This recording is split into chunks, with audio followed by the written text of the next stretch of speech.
What's up everyone, how are you all? Today we are back with another blazing Naruto story. What if Naruto was banished and made his parents regret everything? If you enjoy then please like, share and do comments. The village of Konoha, the supposed greatest of all the elemental land that had some of the most powerful ninjas in the world. That is how the village appeared on the outside, but for one person on the inside it was hell. Through all his sorrows he smiled. This was one of the only lessons he had learned while his mother was still around. He was the outcast of his own family. His mother didn't kill him, but she paid him no attention. She only had eyes for Hitomi, the golden child of Konoha.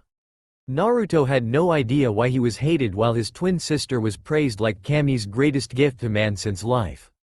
Instead of doing nothing, he taught himself how to read, how to write, and spent long hours studying how to train.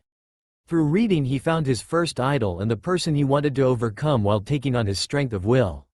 This man was known for ending the bloodbath within the Uzumakis, known by many as the Kita no Toketsu Ryu. His true name was Koden Hai Uzumaki, the first and only member of the Uzumaki clan to have the wind and water chakra affinity.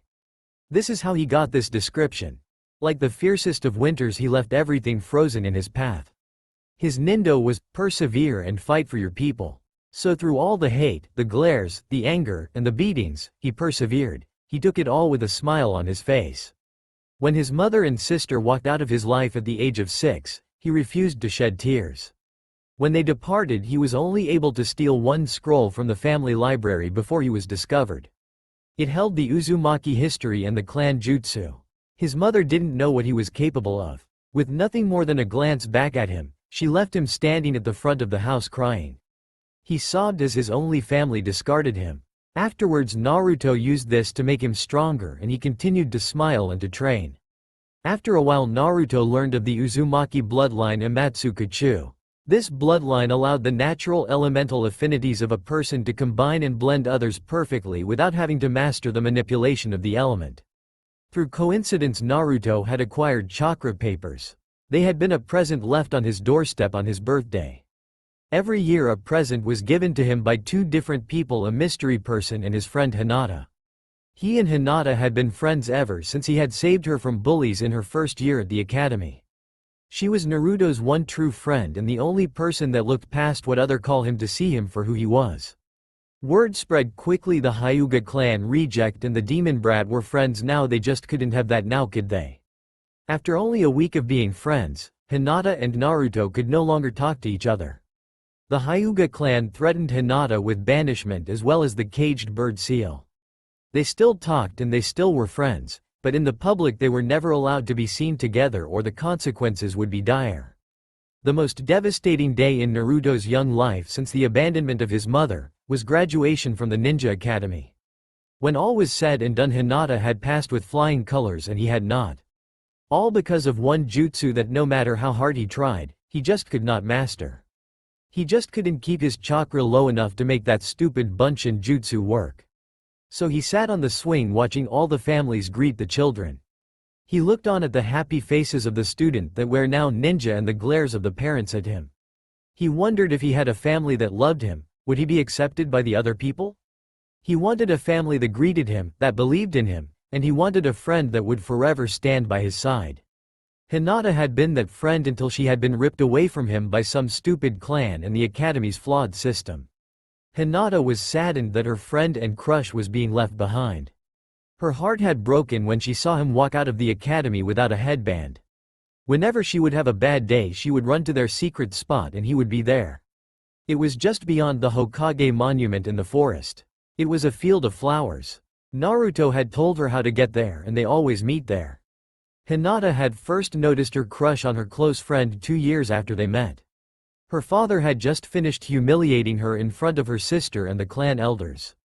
Her mother had passed just a week before after a terminal illness she had contracted with the birth of Hanabi. After beating her to within an inch of her life, he turned towards her and with a sneer he said some of the most earth-shattering words she had ever heard.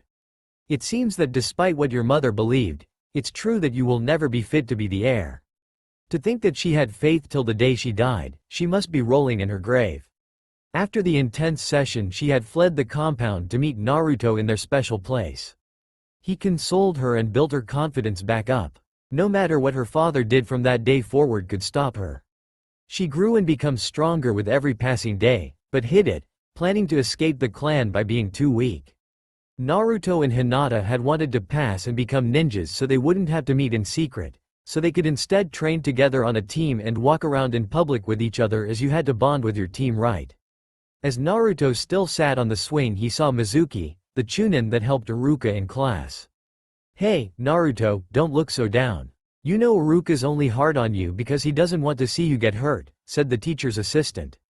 "I know, but I wish there was some way I could be a ninja.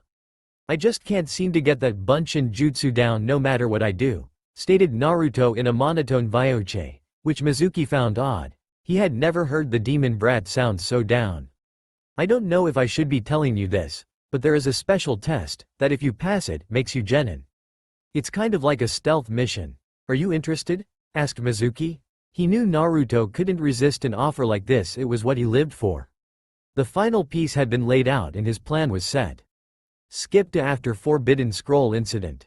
Naruto sat in the Hokage's office while the Hokage went to Mizuki's interrogation. Naruto, now sporting a headband on his arm, sat in a chair. He looked at the Hokage's seat and walked over to it. He wanted to be Hokage for so long, and as he looked at the chair he couldn't help but sit in the chair now. He grinned excitedly. All he needed was the hat. Normally Naruto wasn't like this, but he was still a kid and he had dreams and thought it would be fun to pretend. He opened a drawer, only to find a letter with his name on it. Why did the old man have a letter with his name on it? I wonder what's inside, Naruto thought to himself. He opened it. He found a key and a letter. "Dear Sochi, my son, I have placed in you the salvation of Konoha. The other countries during our short time of peace have started to grow tense. The nations are on the brink of war once more after only a short time. I have placed in you the beast known as the Kyuubi to stop the threat of war. His attack was a blessing in disguise. You will be made a hero, the one to prevent war and stop the great Kyuubi. To think Jiraiya wanted to trap it in the subspace of my jutsu Hirishin, one tweak to the seal and it would be stuck between world. Know you, my son, have become something that Konoha need, a shield and sword. Minato Namikaze, 4th Hokage aka Kiroi Senko of Konoha. P.S. The key is to the house. Enjoy it as it is all yours. I moved in with Kushina but kept my house next to the Hyuga clan. Ask the old man for your inheritance, he will know what it means." Naruto wouldn't believe it. He couldn't believe it. He backed up against the wall, accidentally hitting the portrait of the 4th Hokage. There fell a paper with a seal on it. It said, "To the future Hokages." Naruto pulsed some chakra into this, want to find out more about his so-called father. A recording started to play with the image of Minato Namikaze. "You must be the new Hokage. If everything has gone as planned, I am dead and Sarutobi has become the new Hokage. My son Naruto will have become a powerful weapon and an instrument of destruction. I know the villagers will not treat him as a hero, but hopefully that is what he believed I would want him to be. He will be a monster to everyone around him. Befriend him, make him loyal to Konoha and Konoha alone. I have damned my own son when I could have let the Kyuubi be trapped in subspace. Oh well, what is one nameless child to the suffering of hundred he could save?" Naruto couldn't believe it. The reason he was beaten, the reason the only family he had left him, and the reason his friend Hinata couldn't see him was because his father had sealed the Kyuubi and his own son. Not only that, but he could have stopped it. He never believed Naruto was going to be a hero. He knew the villagers would lash out and what to protect Konoha. Surely the Kiroi Senko would be feared for killing a beast, that it would have stopped the war, but no, he instead sealed it in him. Naruto's emotions and his mask suddenly slipped, his red chakra bursting forth from his body. This man was not his father. How could a father be so stupid to think that he would be seen as a hero? No, this man was anything but a father. He was a plague, a disease, the man that had destroyed his life before he was even a day old. The Hokage came into his office only to feel a suffocating pressure coming from Naruto. He saw the envelope and key in Naruto's hand. The Hokage's eyes widened. "Naruto, you're fat." The Hokage was cut off before he even could finish. "That man is not my father. I've had enough of names that have nothing to do with me," shouted Naruto as red chakra leaked from him. "From now on I am Naruto Uzuten, a man with no family. For all I care, my father was nothing more than a piece of trash that can rot in hell for all eternity." The Hokage was amazed. Never had he felt such hate and malice coming from his surrogate grandson. "Naruto, you need to calm down," said the Hokage. The red chakra receded. "You knew?" accused Naruto, his voice dripping with malice and his eyes gleaming with cold fury. "You knew all along that this bastard was my father and you never said a word. You even lied to my face, saying you didn't know who my father was.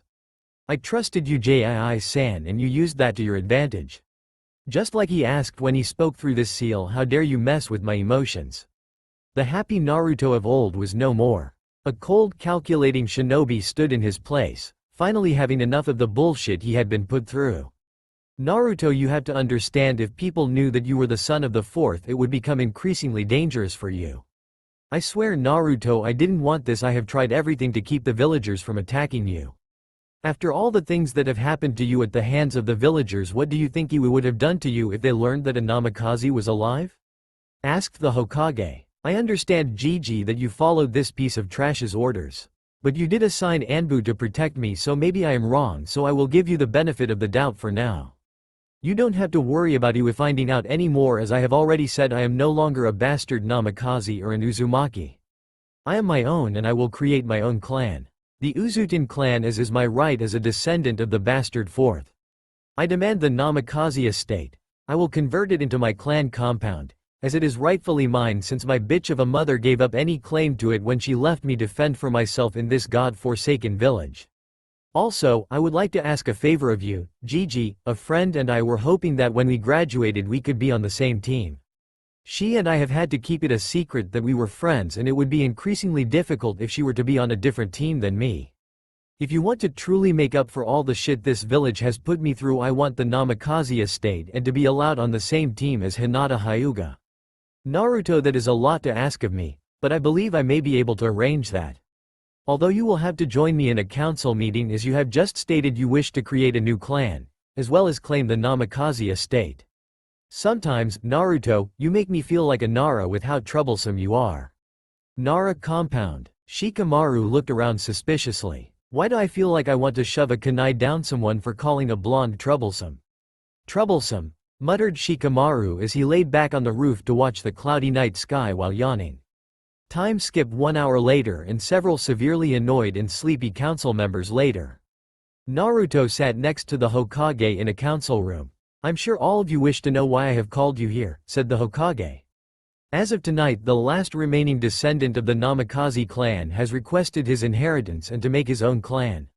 The civilian council and the shinobi council started to mutter between themselves as they heard what the Hokage. "Hokage-sama, excuse me, but why is that in here, and who is the last Namikaze?" screeched out a woman that looked like an older version of Sakura. "Miss Haruno, I would kindly remind you that who I have accompany me is none of your business," shouted the Hokage. But to put it simply, Naruto is the Namikaze heir, as his mother and sister left the village. He is the last Namikaze in the village of Konoha, and as an heir to a Hokage he is allowed to create his own clan. He is creating the clan of Uzuten. The Namikaze clan next to the Hyuga compound shall be converted tomorrow, and Naruto shall move in that night. The council just sat there with their jaws on the floor. They had been isolating and beating the Namikaze clan heir for years. Then Sukuna Haruno made the biggest mistake of her life. "I propose an arranged marriage with Namikaze Naruto and my daughter so he may start rebuilding the Namikaze clan." Immediately the room temperature dropped several degrees as suffocating chakra filled the room that resonated from Naruto. Number 1, there shall be no arranged marriage between anyone I hate or don't want to marry. Number 2, I will not rebuild my bastard of a father's clan. As the Hokage said, I'm creating a clan and it is the Uzuten clan. And third, you have no power over me, civilian, and if anyone so much as threatens me to have me become breeding stock, I will destroy the seal on my body so the Kyuubi may finish what it started. I have put up with too much shit from this village already. A lot of it coming from most of the people in this room," said a cold Naruto. He stared down the council with a glare so cold any Hyuga would be jealous of. Most of the council was shocked, but one was weeping on the inside. Hyuga Hiyashi realized what he had done years ago by forcing his daughter to stay away from her first real friend. Maybe he could somehow salvage this if he got Naruto on the same team as his daughter.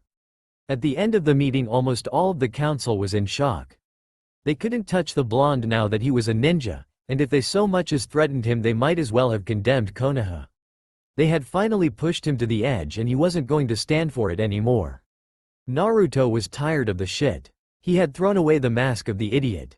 It was time to show them what he could do. In a burst of cold air, the blonde turned into an ice figure before crumbling into snow, showing an ice-based Shushin. If he already knew a high-level jutsu, what else did the blonde know? Thought the council as the Hokage called the council meeting to an end. Mini skipped 2 days later. The little secret about Naruto was out and half the village was trying to kiss his ass. As a matter of fact, half the Uchiha fangirls had switched sides. Not that it mattered, as none of them could even so much as step foot on the compound Naruto owned without being ejected by a seal. Naruto hated all the ass kissing, but he just ignored most of it. The last 2 days had been glorious, no one had attacked him or vandalized his home, although an unconscious Uchiha was found slightly singed at the front gate of his house. Ew, look, there's scum on my gate. I'll have to ask the Hokage to hire some genin to scrap this garbage off my gate, cackled Naruto as he opened the gate, walking past the obviously unconscious Uchiha. The first thing Naruto did was destroy all the photos of his family and any symbol for the Uzumaki or Namikaze clan. He replaced them with his own newly designed crest. A white circle with a fox head in the middle with white wings surrounding it. Despite Naruto's deep hatred for his father, he decided to learn seals, if only to surpass the man. Naruto was training when surprisingly enough Hinata showed up at his gate smiling. Naruto hadn't seen her smile like that since the day they became friends. Not that I'm totally unhappy that you're here, Hinata-chan, but won't you get in trouble if you're with me in public? Asked Naruto. He was pretty sure he knew why Hiashi, after finding out his heritage, had probably taken back the order he had given. You know why, Naruto, after all, when you revealed who you were, every clan in Konoha wants a piece of you. The air suddenly became tense. What I want to know is why you didn't tell me, Naruto-kun. Naruto noticed the tension in the air. I would have told you if I had known before 2 days ago. After all, you're my best friend, Hinata-chan, was Naruto's calm reply. Hinata smiled. At least she didn't have to stay in the clan compound as much. Her father had said that it would be good for her to get to know Naruto better. I also heard that you got your Hitate because of special circumstances. Can you tell me what happened? Asked Hinata. Although Naruto was concerned that Hinata might not want to be his friend, he figured she would find out about it eventually, so he told his story. At the end, Hinata was hugging Naruto. I don't see how your father could do that to you and think the villagers would actually accept you. It's the stupidest thing I've ever heard. I'm sorry that I couldn't be there for you more, Naruto-kun. It's alright, Hinata-chan. How about we have a friendly spar? I haven't been able to stretch my limbs and cut loose for a while, said Naruto. Naruto-kun, not today, I've already been through a rough session with my father, said Hinata with a slight flinch. It was then he noticed that she hadn't been moving her left arm. Hinata-chan, can I see your arm? Asked Naruto, with a look of concern on his face. Hinata debated with herself before she rolled up her sleeve, showing large purple and yellow bruises up and down her arm where chakra points were. Naruto knew firsthand how damaging the gentle fist could be. Hinata-chan, why do you put up with him? You're always like this after these sessions with your father. Naruto took hold of her arm before he ran his hand down it. Hinata-chan, you should really see a doctor about this. I guess it can't be helped. Naruto pricked his finger with a kunai and ran it over the infected areas before he rubbed it into the bruised areas. It slowly started to look better. They were now in the final stages of healing, although the skin was still tender. Well, at least we know how you got your healing abilities. Your blood really does work better than any ointment I've ever made, said Hinata. Hinata and Naruto talked until supper. He asked Hinata to have dinner with him, but she declined. It wasn't that he couldn't cook, it was just that it was getting late and Hinata had to get home. Midnight dreamscape Naruto. Naruto walked through a sewer with blood for water. He had never had a dream like this before, it was so weird. He noticed a red glow coming from a room as he walked. A row of doors became visible. One was labeled, Good Memories, the other, Bad Memories. The good memories shined like gold and it looked like a manor's door. The bad memories were locked behind a door with chains all around it and bars at the top that glowed an eerie blood red. Naruto continued and saw many doors. He found a few were shattered and he didn't know why. As he made it to the end he found a cage with seal written on a piece of paper. As he came closer he saw a woman wearing a flowing red kimono with white lotuses all over it. When she saw Naruto her eyes narrowed. She went to lunge at him, only to be blasted back from the bars. She growled at the bars that kept her from rending the Yondaime to pieces, only to find the boy was too short and his face was different than the Yondaime's. "What do you want, brat?" spat out the Kyuubi with distaste in her silky voice. "I don't want anything." "Hey, you haven't happened to see a large male fox in here with 9 tails, have you?" asked Naruto. "Hey, mind telling me what you're talking about?" asked Naruto. "Why are you still here? Are you trying to laugh at my misery? Why don't you leave me alone?" shouted the demoness as large energy waves started to crash against the bars. "Well, tell me how to leave and I'll gladly leave you the fuck alone." Naruto spat back angrily at her. "Get out of here." A large blast of energy made Naruto fly out of the area and shook him awake. Real world. Naruto awoke with a start. He looked over to his clock and found that it said 2. Naruto groaned. He still had 4 hours before he had to wake up and go to meet his team. He found out he has this beast sealed inside him, and she's pissed at him. What the hell did he ever do to her? It's not like he wanted her to be sealed in him in the first place. It wasn't really his choice after all. Damn that man, thought Naruto, as he put a pillow over his head and tried to drift back to sleep. In another 4 hours he would get his team. Just wait, I'll show you all what I can do. I have persevered and been tempered in the flames of their hate. I will show them that even though they hate me, they are all precious. I will never back down, I will never stop until they see me for who I am, said Naruto as he laid there in bed. He possessed the will of one and the strength to force through the hate and become stronger. Because after all, if you let hate consume you, it only makes you weak. Naruto awoke to the light of a new day. Thanks to the visit with the Kyuubi the night before, he had awoken at 2 with a pounding headache. He had managed to fall asleep again, but more sleep didn't seem to help him in any way. He yawned and stretched. I wonder if this headache is anything like the hangovers Neko-ne-san talks about? Naruto questioned to himself. He remembered talking to one of the only Anbu that actually did their job of watching over him, not like Inu Teme who left him to fend for himself. He walked over to the closet to see the orange monstrosity he had worn for as long as he could remember. He took it out of the closet with a smile and cut the back of it open, revealing a pouch that had something hidden in it. He took a scroll from the pouch.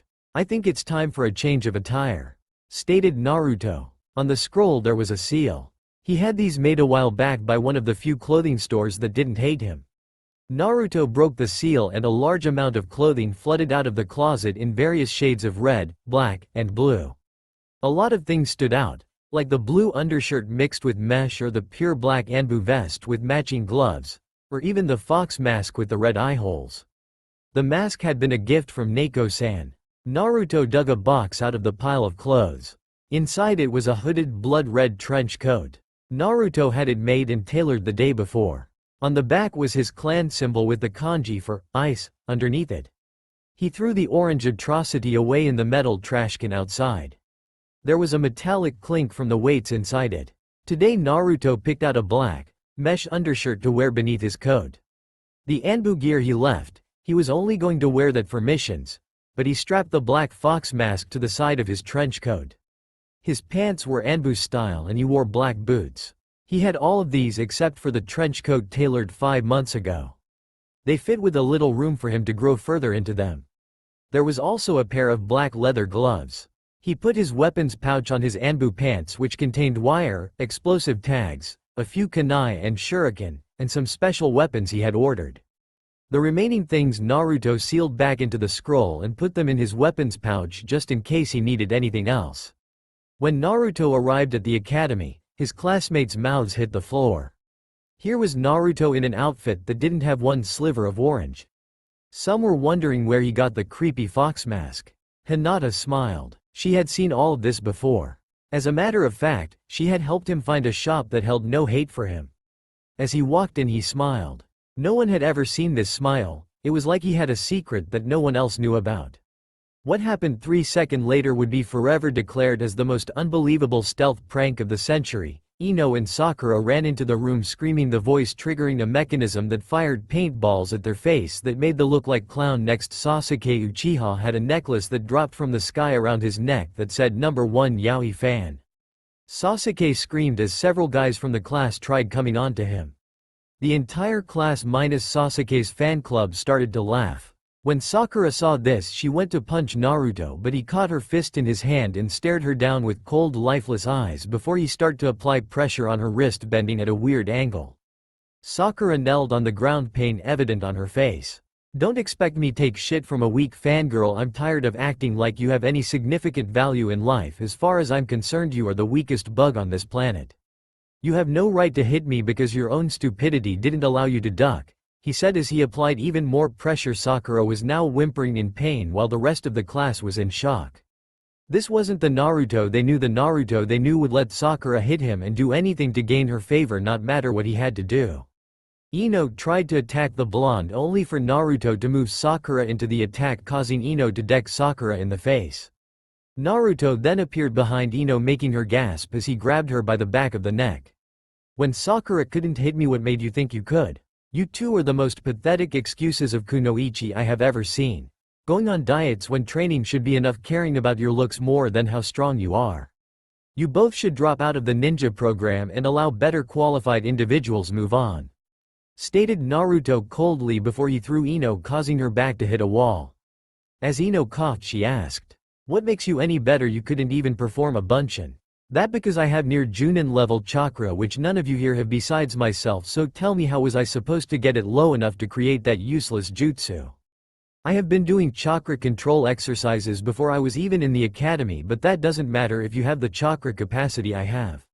What's your excuse for being so weak that you wanted Sasuke to notice? You're pathetic.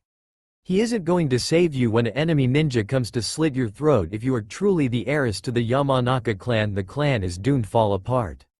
When you can stand up to me, then you can call me dead last. So far all I see is a weak little girl with wasted potential," said Naruto as Iruka walked in, noticing knocked out Sakura and heavy breathing Ino that looked like her world had been shattered. "Naruto, what did you do to them?" questioned Iruka when he noticed how serious Naruto was before he relaxed. "Why, I only defended myself, Iruka-sensei," he said as he let the seriousness drain out of him as he sat down next to a smiling Hinata. Ever since the beginning of the academy, she had hated how they had treated Naruto. It seemed he had dropped his mask finally. She still had a little longer. She couldn't let her family believe she was strong after all the time she had hidden. Now why let her father see how strong she was now? Iruka sighed. "Would everyone please sit down so I can name the teams?" Everyone got into their seat, but most of them were paying more attention to Naruto than anything, trying to figure out who he really was. If anything was certain, this wasn't the Naruto they all knew. He was actually calm. He didn't wear orange anymore, and what was even weirder, he seemed to hold power that he had not before. Shikamaru was contemplating what was going on. He could only come to one conclusion to support everything that had happened, that this was the real Naruto. The other one had been nothing but a mask. From what he could tell, this Naruto must have hid under multiple layers, the personalities vastly different. For a mask like that to shatter would cause either a major shock that destroyed it completely, or over a long time it would slowly come down. So what had happened that had rocked Naruto to the very core to make him drop the mask? As far as he could tell, none of this personality had shown itself till today, except for a few here and there. Iruka started to call out teams. Naruto didn't pay attention to it mostly until Team 7. Team 7 will be Sasuke Uchiha, Sakura Haruno, and Sai Shimaru. Your sensei is Kakashi Hatake. Team 8 will be Kiba Inuzuka, Shino Aburama, and Yakumo Kurama. Your sensei is Kurenai Yuhi. Team 9 is still in circulation, so Team 10 will be Ino Yamanaka, Shikamaru Nara, and Choji Akamichi. Your sensei is Asuma Sarutobi. Finally, Team 11 will be Naruto Uzuten and Hinata Hyuga. As there is an odd number, you two will be training under Yugao Azuki. Sensei, I thought Naruto's last name was Uzumaki? Asked a random genin. Naruto, due to certain circumstances, has been allowed to create a clan, and in doing so changed his name as it is allowed, said Iruka. A Neko Anbu appeared in the door. I have been asked by the Hokage to pick up Hinata Hyuga and Naruto Uzuten. The Hokage wished to have them meet their sensei there. Naruto and Hinata left before another word was said. The Anbu had disappeared shortly after she gave her message. Hinata and Naruto made it to the Hokage Tower in a short amount of time. As they entered the Hokage's office, they found the Neko Anbu and the Hokage standing. "May I introduce you to your sensei Neko-san? Remove your mask," said Sarutobi before the Anbu did just that. "It's been a long time, hasn't it, Naruto?" said Yugao as she watched the young boy she thought of as a son. "I always wondered what you looked like, Neko-ne-chan," said Naruto. "Naruto, I'm now your sensei and I am no longer Neko since I am no longer in Anbu. Call me Yugao sensei or Yugao-ne-chan in private," stated Yugao with a smile on her face. "Naruto-kun, how do you already know our sensei?" asked Hinata as she knew he didn't have any siblings. "Oh, you remember when I told you I was protected by some Anbu when I was young? Well, Yugao sensei was my favorite because she would talk to me and teach me things. She was one of the very few that ever actually made sure I was protected," was Naruto's simple response. The Hokage raised an eyebrow. "I did not know Naruto was so important to you, Yugao. I now see why you retired from Anbu this year instead of the last few." "Naruto, Hinata, please meet me in training ground 15 in 30 minutes. I need to have a word with Hokage-sama," stated Yugao calmly voice, although her eyes showed something indescribable. Naruto and Hinata left the room, Naruto wondering why his Ne-san needed to talk to the Hokage. As Hinata and Naruto walked out of the tower and to the training area, Hinata asked what kind of person their sensei was. "With Yugao, you know very well I'm interested in Naruto. You are the one who denied my request to adopt him 6 times. How dare you act like I have no interest in him? If it wasn't for you, then he would have grown up with someone who actually cared for him, and not to mention I would have stopped what happened on his 10th birthday. The only reason you're letting me be his sensei is because if you didn't, I was going to retire from the ninja forces completely. If I hadn't, you wouldn't have given a shit what team he was placed on. Hell, you would have probably put him on the Kakashi's team with the Uchiha and Haruno if he hadn't found out," stated Yugao, pure fury radiating from the woman. The Hokage stared at Yugao with dead eyes. "That little shit needs to learn its place. If I hadn't had it treated badly, then it wouldn't be loyal to only me. What would have happened if Danzo got a hold of the little brat? Then what? Know your place, Junin. Don't overstep your bounds, or we may find ourselves one less ninja in this room, and I don't think it's going to be me. Do you? I did what was best for the village. You would do well to remember that. If I find this leaked, well, let's just say that there are worse punishments than death," stated the Hokage. "I have worked along these past almost 13 years for you to get in my way, and I know how to get rid of problems in my village." "I understand, Hokage-sama," gritted out Yugao as she stared at the man in front of her. He didn't deserve the title of Hokage. He played the part of a kind old man to Naruto, but that was to keep him obedient. If Yugao had the chance, she would have taken Naruto away from this place. While Naruto thought of her as a sister, she thought of him kind of like a son. She had seen him cry himself to sleep at nights, taken him to the hospital, given him gifts on his birthday, and even listened to his problems. After the Hokage had found out about it, she had been replaced on the team that protected him, but she still visited on her days off. Flashback: Naruto age 7, Yugao age 15. Naruto ran from a mob, but as soon as the mob cornered him in the alleyway, "Kill the demon, kill the Kyuubi brat," screamed the angry mob, before one of the many villagers bashed Naruto's head in with a bat. "For attacking an innocent child and for breaking the law of the Sandaime for the good of Konoha, I hereby sentence you to death," stated a Anbu that had suddenly appeared before Naruto. Before, almost in a blur, the civilians suddenly were all cut into several different areas. One tried to move only for the upper half of his head to slide off. All the rest fell over dead as the Anbu had just disappeared from view before she reappeared, her blade drawn, not a stain of blood on save for a few specks on it.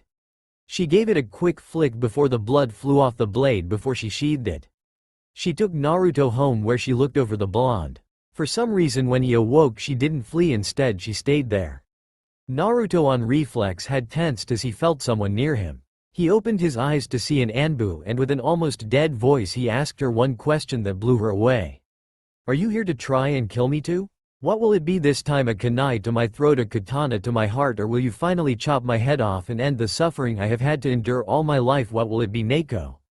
asked the almost completely broken boy before he was enveloped in a hug. This was one of the few moments he had not prepared. He was prepared to die, to leave this world and never return, to accept death's blissful reprieve from a world that was cruel and uncaring.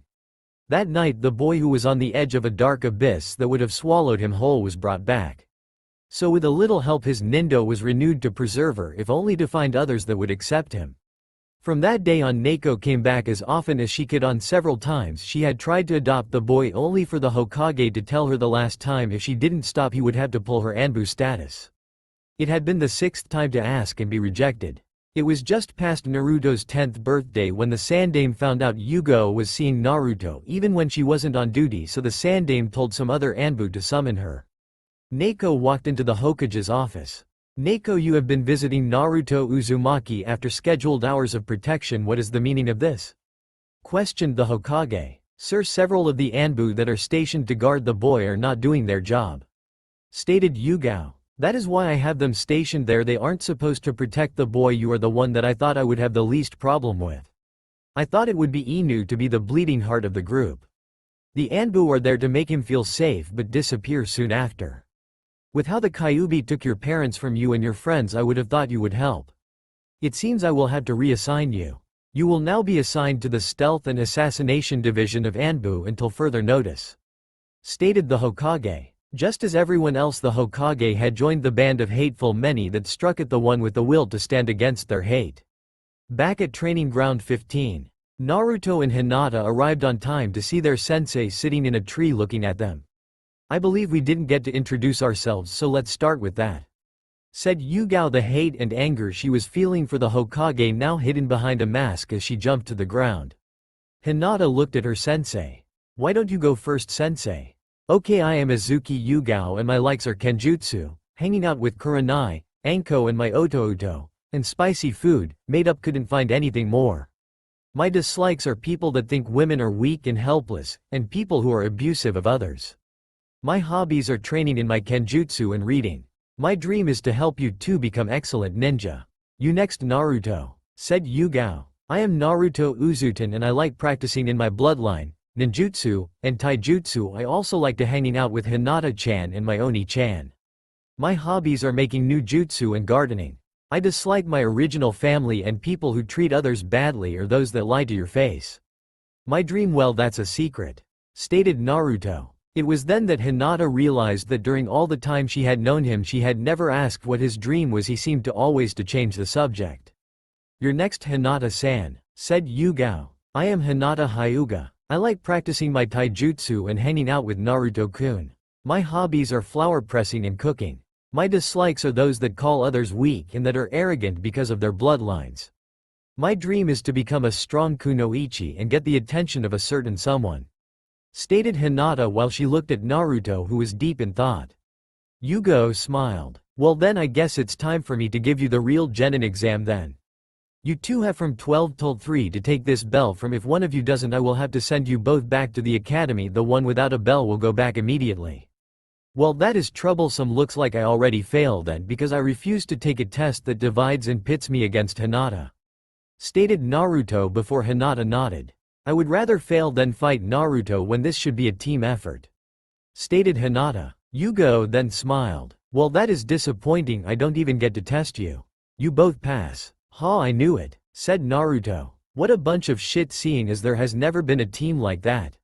Sure, there is sometimes two-man teams due to an odd-numbered amount of people who passed. But eventually they are joined by a graduating student that would do good in the cell. The only time that there is one person on a team is an apprenticeship." "Indeed, you are correct, Naruto, but I am curious as to how you know the workings of teams," asked Yugao. "That's easy, Hinata, and I have watched and even trained with a few different teams in the past few years," stated Naruto with a fox-like smile plastered on his face. "I see. Well then, you shouldn't have a problem with a little demonstration of your abilities as a team. If you do well enough, maybe we won't have to waste our time on those worthless D-rank missions. So show me what you can do," said Yugao as she drew her katana and watched as Naruto and Hinata got into a fighting stance. Yugao raised an eyebrow. Most fresh genin would jump to the trees hoping to hide and analyze their opponent, but neither of them moved more than an inch. "Why do you not hide to form a plan?" questioned the purple-haired ex-Anbu. "Why, when surprise would serve no purpose to us? The time to set up for an ambush has long passed, and to fight a Anbu from long range with weapons would be pointless," stated Naruto as Hinata smiled. Besides, whoever said we were even here? Stated Hinata as they disappeared in a poof of smoke, only for Yugo's eyes to go wide when she had to dodge a quick Jukin strike to her back by spinning out of the way only to block a kunai in Naruto's hand now at her side. When she suddenly saw several Narutos all coming at her with kunai, she slipped into a quick Kenjutsu stance before unleashing a flurry of slashes that made all but two of the opponents poof into smoke. Hinata and Naruto grimaced. They thought of this possibility, but unfortunately it seemed the plan they had set up had failed. Even though we set up for this, it seems we were still thwarted. No matter, it seems we will just have to try a little harder. Stated Hinata as she took off her jacket and threw it to the ground, making a thud sound showing it had more weight than a normal jacket. Underneath the jacket was a long-sleeve black shirt with the Hyuga symbol on the back. Naruto sighed as he slipped his trenchcoat of letting it fall to the ground and sink into it slightly. I guess it can't be helped. Hinata's stance changed. She was no longer in the traditional stance, but instead she was in a stance her mother had several times tried to integrate into the Hyuga, although it was denied. As it was more suited for female Jukin users with the natural flexibility and less rigged, it was perfect for Hinata. Naruto started making hand signs. Hyouten. Frozen stance. The ground froze, going to where Yugo stood, only to hold her in place when Hinata appeared in front of her, Byakugan activating with no hand signs. You're in range of my field of divination secret Hyuga technique. Nerve desolation. Hinata started to rain blows only for Yugo to turn into a log. The log seems to have large to finger indentations about 2 to 3 inches deep. Yugo now a good distance away. Very nice technique. I've never seen a Hyuga use that technique before. That because it's mine. After all, I had to spare with Naruto and he can unlock his tenketsu, so I had to work with nerves instead. Stated Hinata as she stared at her sensei with a frown on her face. She hadn't seen her use substitution. Yugo dodged a Naruto before kicking it to the side. Come now, I thought you were better than this. ICD ranks are as far as you two will go for now. Naruto appeared in front of her and started to engage her in taijutsu. He was a lot faster than before, and for some odd reason her arm she was deflecting him with was starting to go numb and it felt really cold. That when she remembered his jutsu he had used ice, she quickly jumped back only for Hinata to be waiting for her before she disabled her legs. Yugo knelled. Very good, you two. I'm impressed. Not many genin can take on an Anbu even at 15% their normal strength. Said another. Yugo walked out of the forest as the one they were fight crumbled to dust. Naruto's jaw hit the floor and Hinata was in disbelief. They had been fighting a clone for the past 25 minutes. Don't feel bad, after all I've been in Anbu for almost 6 years now. You don't live that long without being really good at what you do. Hinata, that was an impressive style. What was it called? Asked Yugo. It's a variation of the Jukin called the Gentle Breeze. My mother taught it to me before she passed away, telling me to preserve it so that part of her would live on through me. Stated Hinata. Naruto, that style is the White Lily step of the Uzumaki, isn't it? Asked Yugo. Yes, but I'm taking it as the Uzuten style since it was one of the scrolls that was left behind, seeing as it was the only copy and hasn't been part of that clan style in a long time, seeing as people with the water and wind affinity are the only ones that can use it and there hasn't been one in generations. Said Naruto. He didn't like that it had originally been part of his mother's clan techniques, but the Kita no Toketsu Ryu, his role model, had used it and even created it. You know, you two are very well tuned at working together. It would have been a crime not to put you both on the same team. You always seem to know what the other is going to do without communication, so I think team bonding won't be hard. So instead of fine-tuning your teamwork, we will be working on the stuff most teams don't until they get to know each other better. But I'm still going to have to make you do a few D ranks, considering there is a set amount you have to do before you do a C rank mission, stated Yugo. Meet back here at around 9 tomorrow. We will do some light warm-ups and then a mission before we train. After that the team went their separate ways, Hinata having to meet her father and their sensei had to report to the Hokage. When Naruto got home he decided he would try and clear his thoughts by meditating, only to find that he got sucked into his mind the second he had lost himself to his meditation. Mindscape. Damn it, this place again. Might as well find that fox again so I can get the hell out of here, he said to himself as he wandered through the blood-filled corridor of his mind. Soon he heard some calm breathing coming from down the way, only to find the female fox demon asleep in the cage, slumped against one of the bars of her prison. She felt a pair of eyes on her and her crimson red eyes shot open as she got up. Her silver hair trailed seemed to flow with her. with the 9 flowing fox tails she that seemed to bristle in anger at the sight of Naruto. Her red slitted eyes narrowed on the blonde. "What the hell do you want, Brad? Didn't I already tell you to leave?" stated the woman in a much calmer voice than she was last time. "I'm sorry for thinking you were a man last time. It wasn't right of me to think you were a man. I think though that you want something I want as well, so I propose a deal," stated the blonde. The Kyuubi raised a brow at this human that dared speak to her about deals when he should be on bended knee thanking her for allowing him in her presence. "What could a mortal ninja want that I myself want? I have everything I need, and when you die I will have it all again. It's only a matter of time before I return. In maybe a century I will be free from my prison and well on my way to reforming. So ninja, do tell me, what could I possibly want from you? How about an early release, or perhaps the destruction of the Yondaime's most precious people like his daughter and wife?"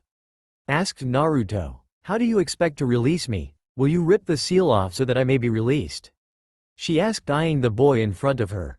"You and I know that will kill me, so no, what I propose is more of a way for me to allow you out of the seal without killing me, like undoing the seal slowly over time. Of course that is what would happen when I turn 21 anyway, but when I turn 21 the seal will start to siphon all your power and your soul until there's nothing left and it will all become mine," stated Naruto. This shocked the Kyuubi. "That's not true. This would have to be a seal of the Shinigami to do that, and those seals have been lost for near 3 centuries.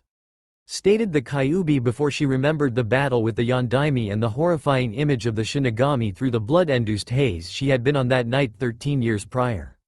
"What do you get in return for releasing me?" asked the Kyuubi. "Oh, nothing much. I just want you to help me with my training and helping me with the resurrection of Uzugakure, the destruction of Konoha and my bitch of a mother and sister, and for you to not hurt those precious to me. If you promise this, then our deal shall be complete," stated Naruto. "You know, ninja, I may actually enjoy making this deal with you. Very well, I give you my word as a demon that I will assist you in this if you find a way to release me from this seal. Now leave. I want this process done as soon as possible," stated the Kyuubi as she tried to force him out of his mind. Naruto held himself in place. "Wouldn't you like for me to make this place a little more comfortable before I leave?" asked Naruto. Kyuubi was once again surprised when the bars vanished and the area turned into a field full of life. Trees and animals of various types and size appeared, mountains and a river with 2 moons overhead with stars that shined bright.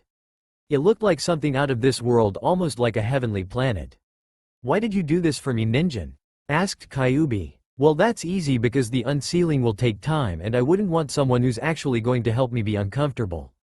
I don't recommend going to the Hall of Memories. You have access now, but my life wouldn't interest you," stated the blonde, making the Kyuubi curious at why a human wouldn't flaunt how great it was like the rest of its kind. Not that they were. "Thank you, Naruto," stated the Kyuubi before she forcibly ejected him from his mind. Now alone she looked out over the landscape, and for the first time in almost 12 years she smiled and ran just so she could feel the grass underneath her feet. Somewhere hidden from the public and ninja village, 3 elderly people stood. "Danzo, the Kyuubi brat, is getting too close to the Hyuga heiress. What are you to do about this? Has your control over Sarutobi slipped?" asked an elderly woman with 2 pins in her hair that kept the bun in place. "I agree with my teammate. This is most troubling. Danzo, is it wise to let the demon associate with the heiress of the Hyuga clan? Simply by letting it into the academy it was a bad choice. Why not just adopt it into your rude organization?" asked the elderly man next to the woman. The man with the bandages covering a good amount of his body and face. His gaze gave nothing away. Like this was a casual talk, like he had no concern in the world. "Ah, but Sarutobi has openly opposed me, and the only way to get Naruto into roots would have been to make it seem like he was killed, but his genetic structure won't integrate with any of the corpses, even the fake ones. If Sarutobi was to ever agree to something he so violently opposes, such as handing over Naruto for me to train him into the perfect drone, this would raise suspicion. Already the council finds that Itachi killing his clan was not something that would normally happen. So tell me, my old friends, what is wrong with letting some of the things that have happened pan out so far? I have Naruto in check. He is loyal to Sarutobi and Sarutobi is under my control, so through him Naruto is also under my thumb, so to speak. I cannot mess with most missions, but I can make sure he stays loyal. So there is nothing to worry about. It is amazing what the Sharingan can do," stated Danzo as a red glow appeared for a moment behind the bandages that covered one of his eyes. "But Danzo, is there nothing we can do? Surely hindering them a little. Perhaps having the Kyuubi transferred to Kakashi's squad would be effective. You know how he is with the brat. The death of his sensei, and the loss of his lover to the beast. Despite him knowing the truth that the little brat is Minato's son, surely he would be willing to take the child as he wished to hinder his progress slowly. Said the elderly man, once more trying to find something to hinder the brat. Ah, but you see, Naruto found something he was not to find, and his trust while still strong with Sarutobi is a little damaged and was only repaired by allowing him to have the Hyuga on his squad.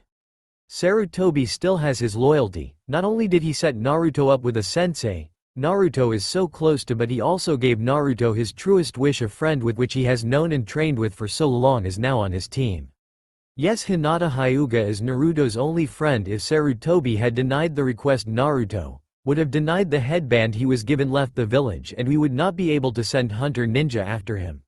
Even now, having Naruto in the ninja program is beneficial, as he will become stronger and more loyal to Konoha.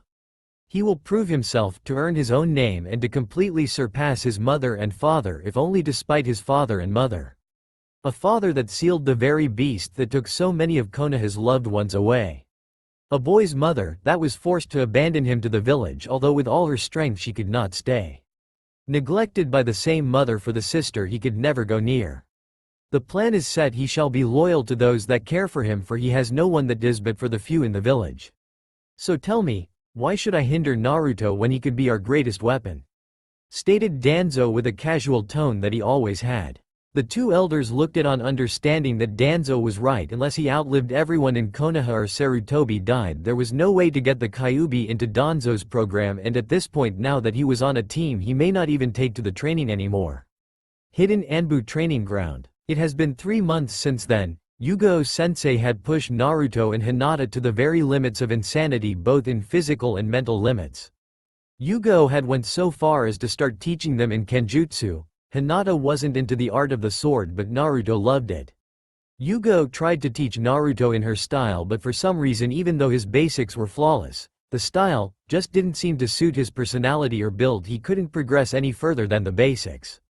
Miraculously, though, he had found a scroll that was really old and fragile looking. He told her he had been wandering the training fields and stumbled across it, but in reality Kyuubi had told Naruto of a hiding place near Konoha that had been burial ground of a most ancient shinobi, one that had been strong since before the clans came to form and war amongst themselves.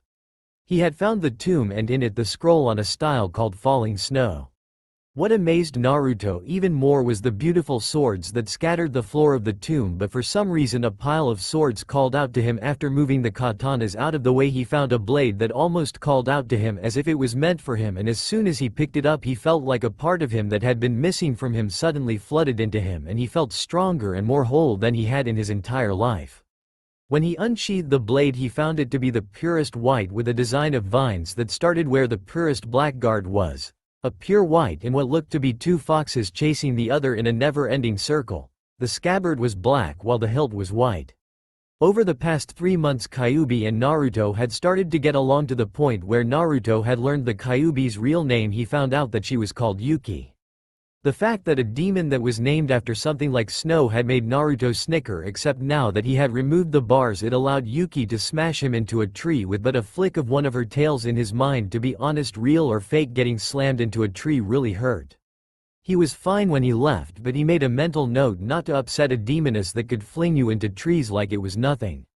For these past 3 months Naruto was trained in the art of the falling snow, to where Yugo was actually put on the defensive. Of course she was holding back, but it was remarkable how fast he was progressing. Hinata, however, had come far as well. Her understanding of her mother's style was amazing. She was also well versed in Suiden Jutsu. It seems she had a major Suiden with a light Raiden affinity to back it up. Except for bloodlines that normally gave user 2 affinities, this was highly uncommon, bordering on the rarest possibilities to happen. She had actually had to ask Asuma to train Naruto in wind exercise, although he was already pretty far, while she had to go to Kurenai for the lightning affinity. Just because she specialized in genjutsu didn't mean she didn't have a Raiden affinity. Although she didn't use jutsu as much, she made sure she had a backup if genjutsu failed her. Along with ration training, Kurenai had tried to get Hinata to learn genjutsu, but she had declined, saying she didn't want to learn how to make illusions. Hinata was progressing with her Raiden very well. much the disliking of her clan that believed only clan techniques were needed for a Hyuga to be great. Now with Naruto, it had been one of the rare days that Naruto's team had a day off, right now, and he was laying on his back in a tree reading his father's book of seals. Naruto had read over his father's seals and continually looked for a way to release Yuki, but every time he looked, he was stumped. Yuki-chan, is there anywhere I can actually go to study this seal near Konoha? Is there no one who can help me find out how to release you without killing me? There has to be a way to undo the seal, thought Naruto to Yuki through the now mental link he had with her. Yuki was suddenly extremely quiet after he asked. Naruto appeared in his mindscape. What's wrong? You know a way to unseal the seal, don't you? Asked Naruto as Yuki looked at Naruto and seemed to be debating with herself about something. Yes, stated Yuki, although she was debating on whether or not telling him about what it was. It could kill him. Could she really let something like that happen to one she cared for so much? So how do I undo the seal? Asked Naruto, but the answer he got shocked him. There is one way to undo the seal, but it is very dangerous and it may have certain side effects. I'm sorry, I can't let you do it, Naruto, said Yuki with a commanding voice, signifying there was no way that she would allow him to use the method. Why don't you tell me, Yuki, and let me decide for myself? Stated Naruto, knowing that Yuki would sometime let him win the argument if he pressed a little further before he caught the hurt and angered look in her eyes. I have told you no, and you will not debate this with me, Naruto. Your life is too important to risk using this method. You have become my only friend in a millennia, and despite the fact you are human, you mean more to me than my freedom, so until you have resigned yourself to not ask me of this again, be gone. Came the booming voice of Yuki that sent Naruto flying out of his mindscape and back to real life. He awoke to find he didn't know where the mental link was. This was the first time either had shut the mental link on each other since they had it opened on the night they made the deal. Naruto suddenly realized that he was falling toward the ground. The shock of the force eviction from his mindscape had made him jump a little, and he found the ground closing in fast. Just as he was about to hit the ground face first, he flipped and landed on his feet. Naruto sighed and walked out into the middle of the training field and took out his sword and made several kage bunshin. 50 of them poofed into existence, and he started to go through the katas of his style from beginner to intermediate. Every 30 minutes he would dispel 10 clones and start over again, each time getting better and better. Finally, after a few hours of this, he started his physical. By the end of the day, Naruto's entire body was sore. The fact that he had upped the weight in his cloak was on. One of the reasons why his body was so sore was the fact that running with twice your natural body weight was hard on the muscles and body. Today was probably one of the longest days he had so far. Yuki wouldn't talk to him, and while at times he didn't want to talk to her, he had gotten used to her being there talking to him and keeping him company. You know, I don't like to be spied on, especially when I'm working out, said Naruto as he blurred from vision his cloak now on the ground. Seconds later, an Anbu came flying out of a tree and landed face first on the ground, not stopping for a good 5 feet before the masked Anbu could get up. Naruto slammed his foot into the back of the person.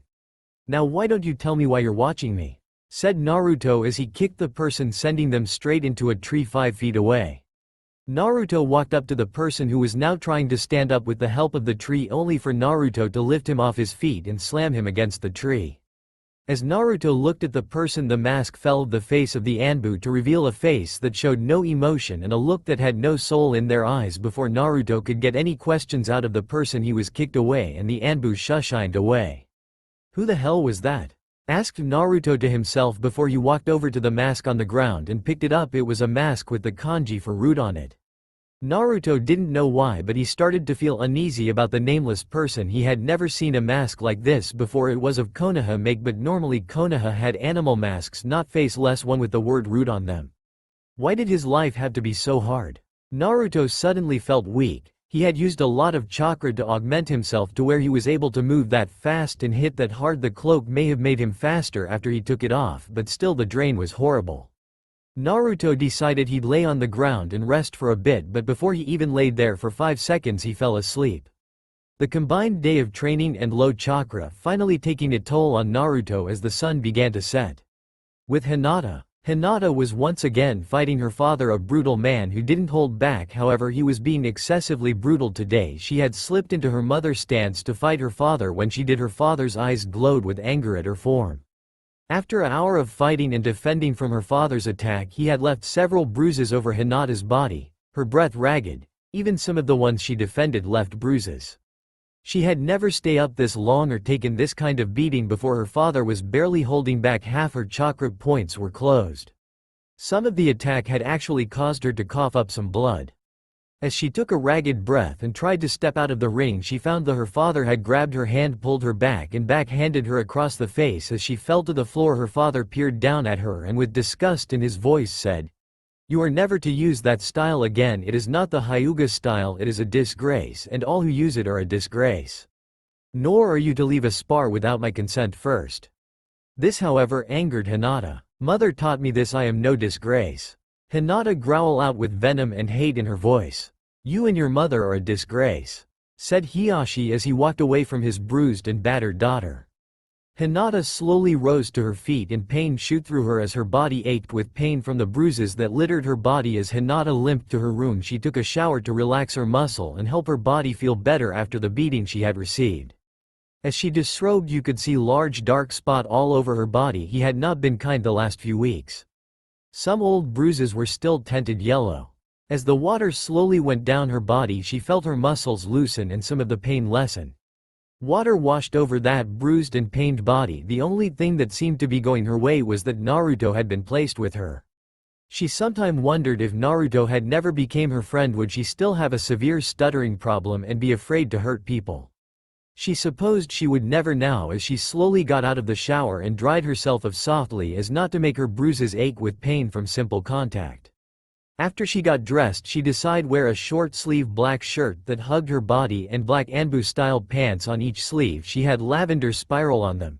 Think Naruto's old jumpsuit spiral on the back, except smaller, and on her sleeve or near her shoulder. As she slipped out her window to go see Naruto getting out of the compound undetected, she went first to Naruto's home only to find it empty, so she decided to go to their training ground. The night sky filled with stars. She wished Naruto and her could spend a night under the stars with each other. As she arrived at the training field, she found Naruto's weighted cloak on the ground. She picked it up and was surprised by the weight that it had. It was at least 4 times as heavy as his old jumpsuit.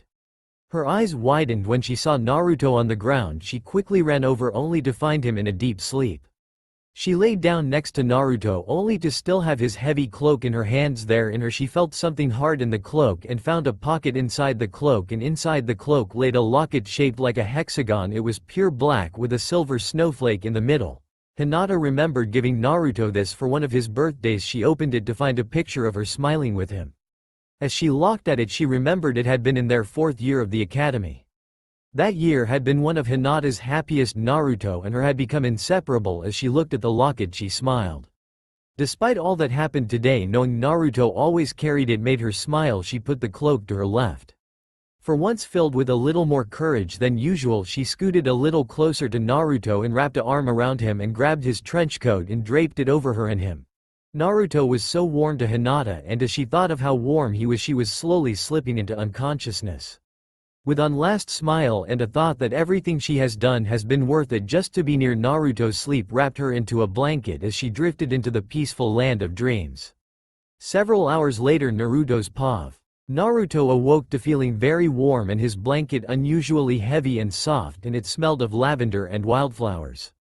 Wait, his blanket was breathing and was holding onto him. Blankets didn't breathe or hold you, nor did Naruto ever remember making it home. Last night Naruto opened his eyes to see Hinata's head on his chest and holding onto him and his cloak draped over her and him.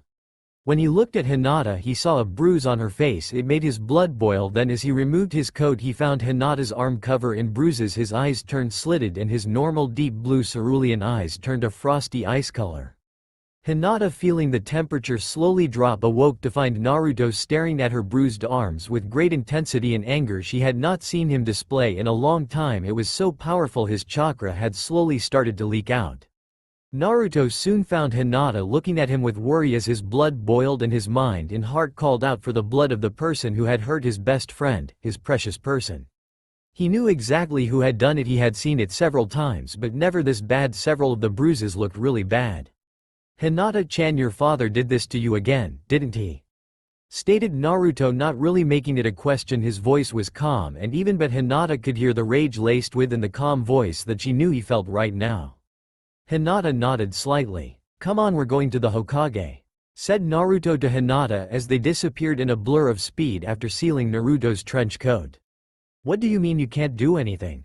shouted an angry Naruto as he gritted his teeth. He was fed up with the way Hiashi treated his Hinata-chan.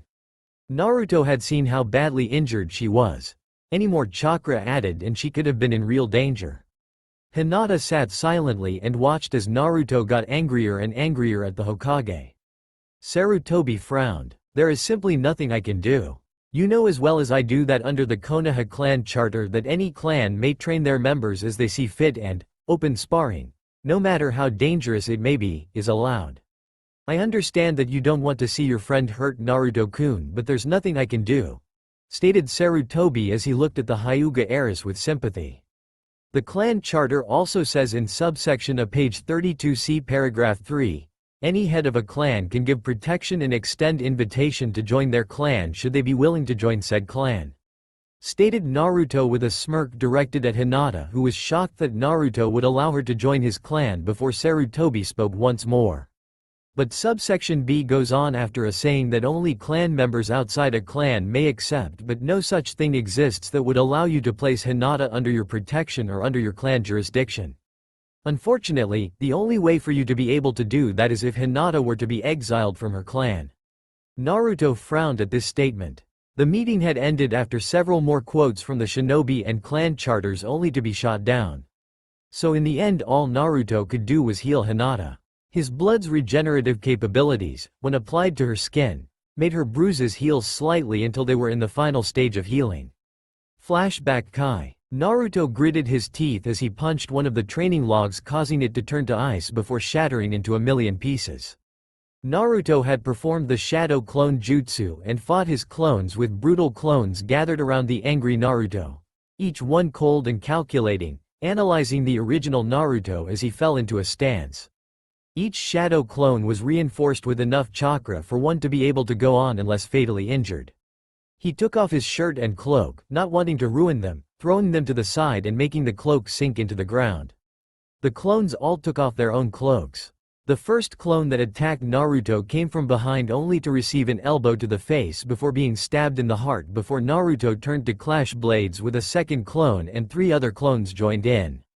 4 clones now fought the original. The sound of steel clashing against steel rang through the clearing as Naruto dodged one sword strike and blocked another before having to put distance between him and one of the other clones. Naruto flashed through hand signs seals just as a clone was about to cleave him in two. He called out, "High out and ice spires." Suddenly, the clone was impaled on spikes of ice that jutted out of the ground, and they continued on. After impaling the one clone, it went on to injure another by hitting it in the shoulder, sending it to the ground. The clone slowly stood but wasn't in good shape. The other 5 clones looked on at the fight. Should the other 3 clones be dealt with, they would start their own assault on the original. Naruto's eyes flashed from blue to silver to crimson before they settled onto a slitted ice blue. The other 3 clones circled around him, slowly sheathing their swords as the injured clone did.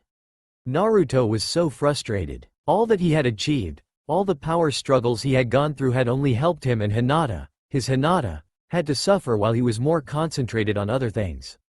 The injured clone rushed Naruto only to receive a punch to the stomach and a kick to the face that made it flip backward before its entire body froze and shattered against a tree. Naruto had added an immense amount of chakra to his attack, and his attacks were becoming more brutal and precise. The other 2 clones looked at each other and nodded. The clone started doing hand seals before one called out, "Hyouten, Call of the Tundra." The ground started to freeze, trapping everything to the ground. A bird that had landed on the ground instantly froze before Naruto jumped into the air. The clone quickly followed. As the clone followed Naruto into the sky, the other called out, "Hyouten White Wolf Rage." The clone that had followed Naruto had been sent flying back to the ground with a kick to the chest that would have shattered anyone's chest cavity. The ground cracked before the clone dispelled. A white wolf the size of a small house now charged at Naruto before jumping and pouncing on him. The clone let out a breath it didn't know it had been holding before a look of shock and pain came across its face. There, protruding a foot out of its chest, was a katana. It dispelled before it even fell to the ground. Naruto's rage suddenly seemed to increase as his entire being was suddenly engulfed by red yokai. As it spread, the clones went on the attack only when they came into contact with the red yokai, they were instantly destroyed. Naruto's eyes once more turned red and he looked at the remaining clones around him with a deep loathing, wishing nothing more than to destroy them, which he did in less than 2 seconds, rending them asunder with his now clawed hands. With no one left to fight, Naruto let out a beastly roar to the heavens. He hit the ground making the ground upheave and he punched trees making them fall to the ground. Naruto's mind all the while screaming, why can't I ever protect Hinata-chan? Why must I be hated for something I had no control over? Why must those I care about suffer while I can do nothing to help them? It's not right, it's not fair. It's not fair. Growled out Naruto's mind as the yokai around him became strong and slowly the field around him started to ice over, his affinity and bloodline being brought forth and mixing with the yokai.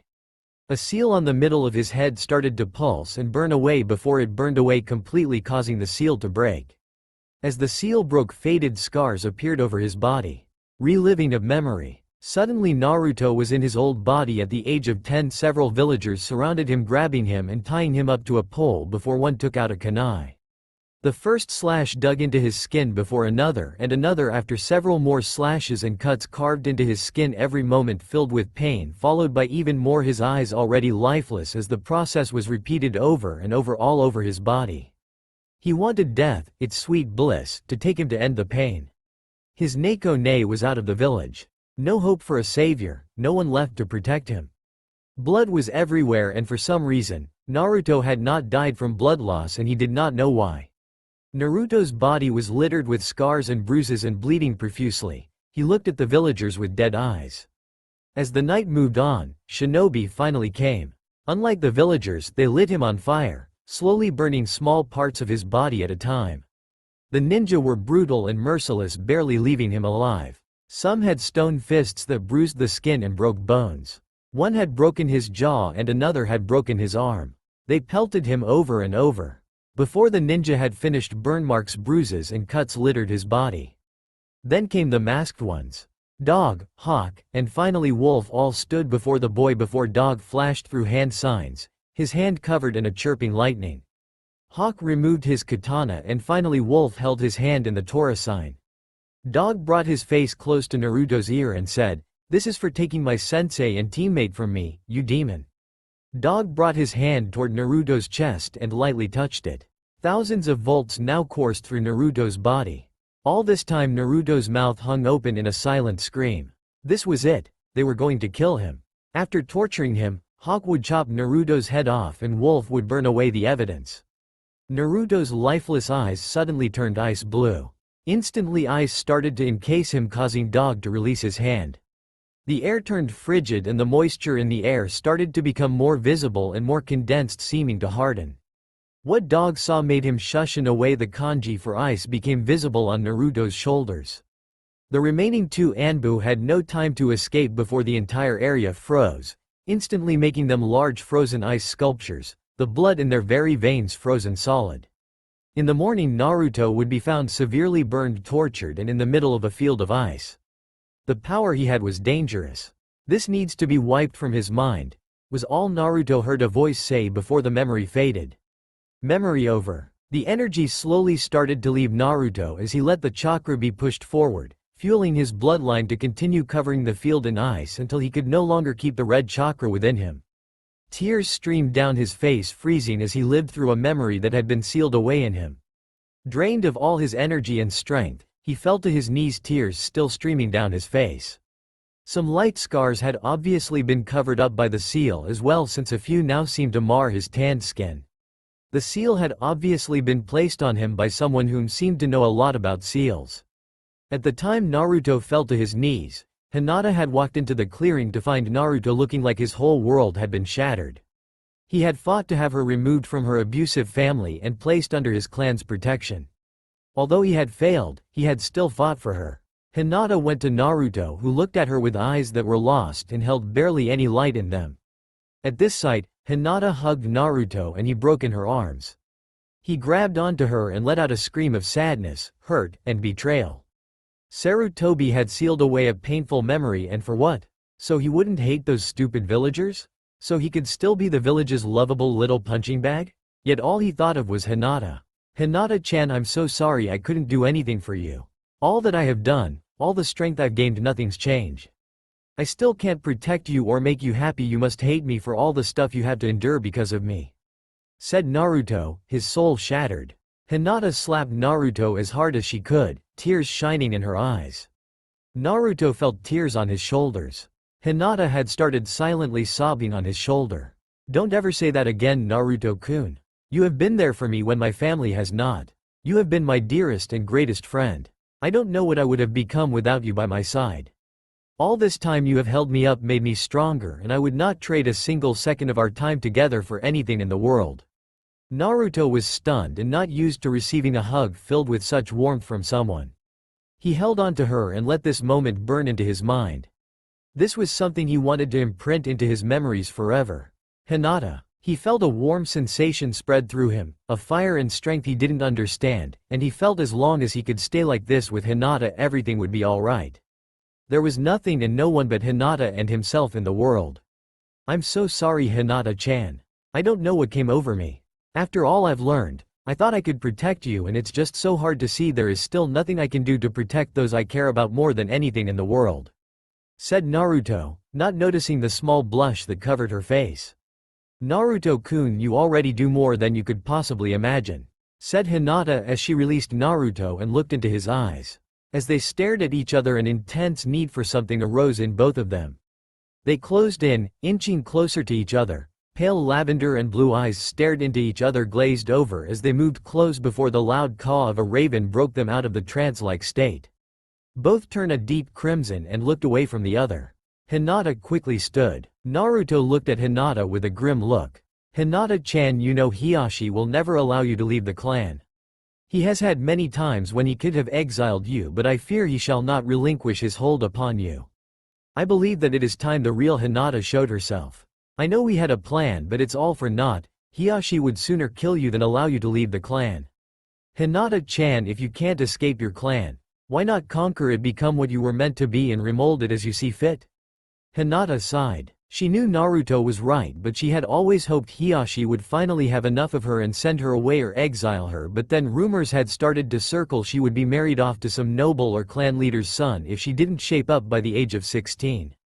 Hiashi surprisingly rejected this, stating he would make no decision until she reached the age of 16. But even she had heard the slight disgust in his voice at her being married off to some noble. "I know, Naruto-kun," Hinata said with a sullen face. "Oh, Naruto-kun, Yugao-sensei told me we have a mission tomorrow. Something about it being our first C-rank mission to the Land of Waves. I have to go home and get packed for a month-long trip. Yugao-sensei told me to tell you to be by the west gate at 8. Said Hinata as she dashed home. Naruto put back on his clothes and gathered all his remaining things once Hinata had left. So much had happened in the last week. Naruto disappeared in a flash of snow before reappearing in his house in his own bedroom. He walked over to the bathroom connected to his room and slowly started to discard his clothes, and as everything fell to the floorboards gave a creak of protest at their newly added weight.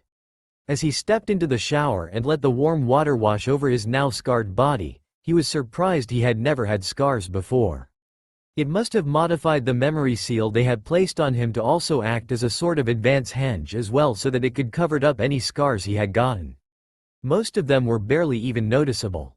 Naruto, knowing that Yuki was inside him, had probably made the scars heal so well that the skin didn't really have a chance to scar that badly.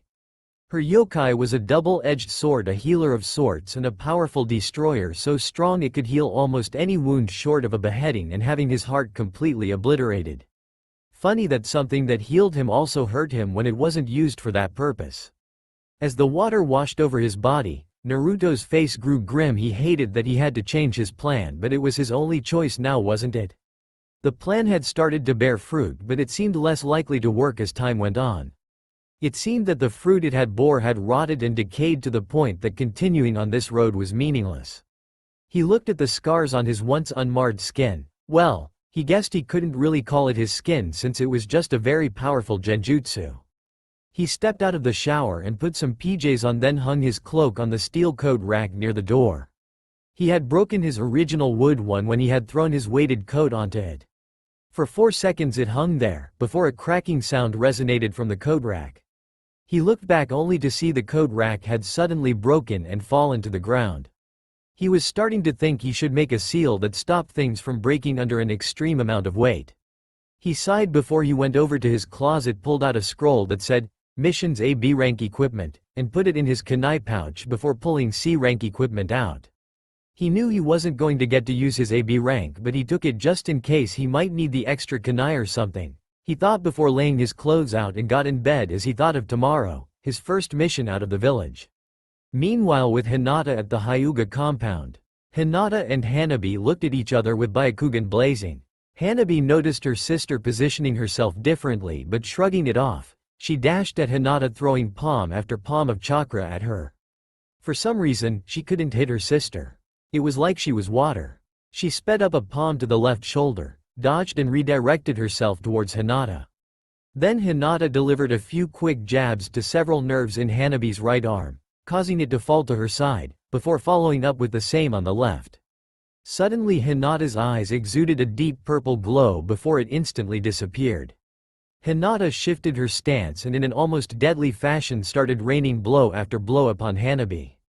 In shock and awe, Hiyashi watched his eldest decimate Hanabi like she was nothing, a mere insect not even worthy of her.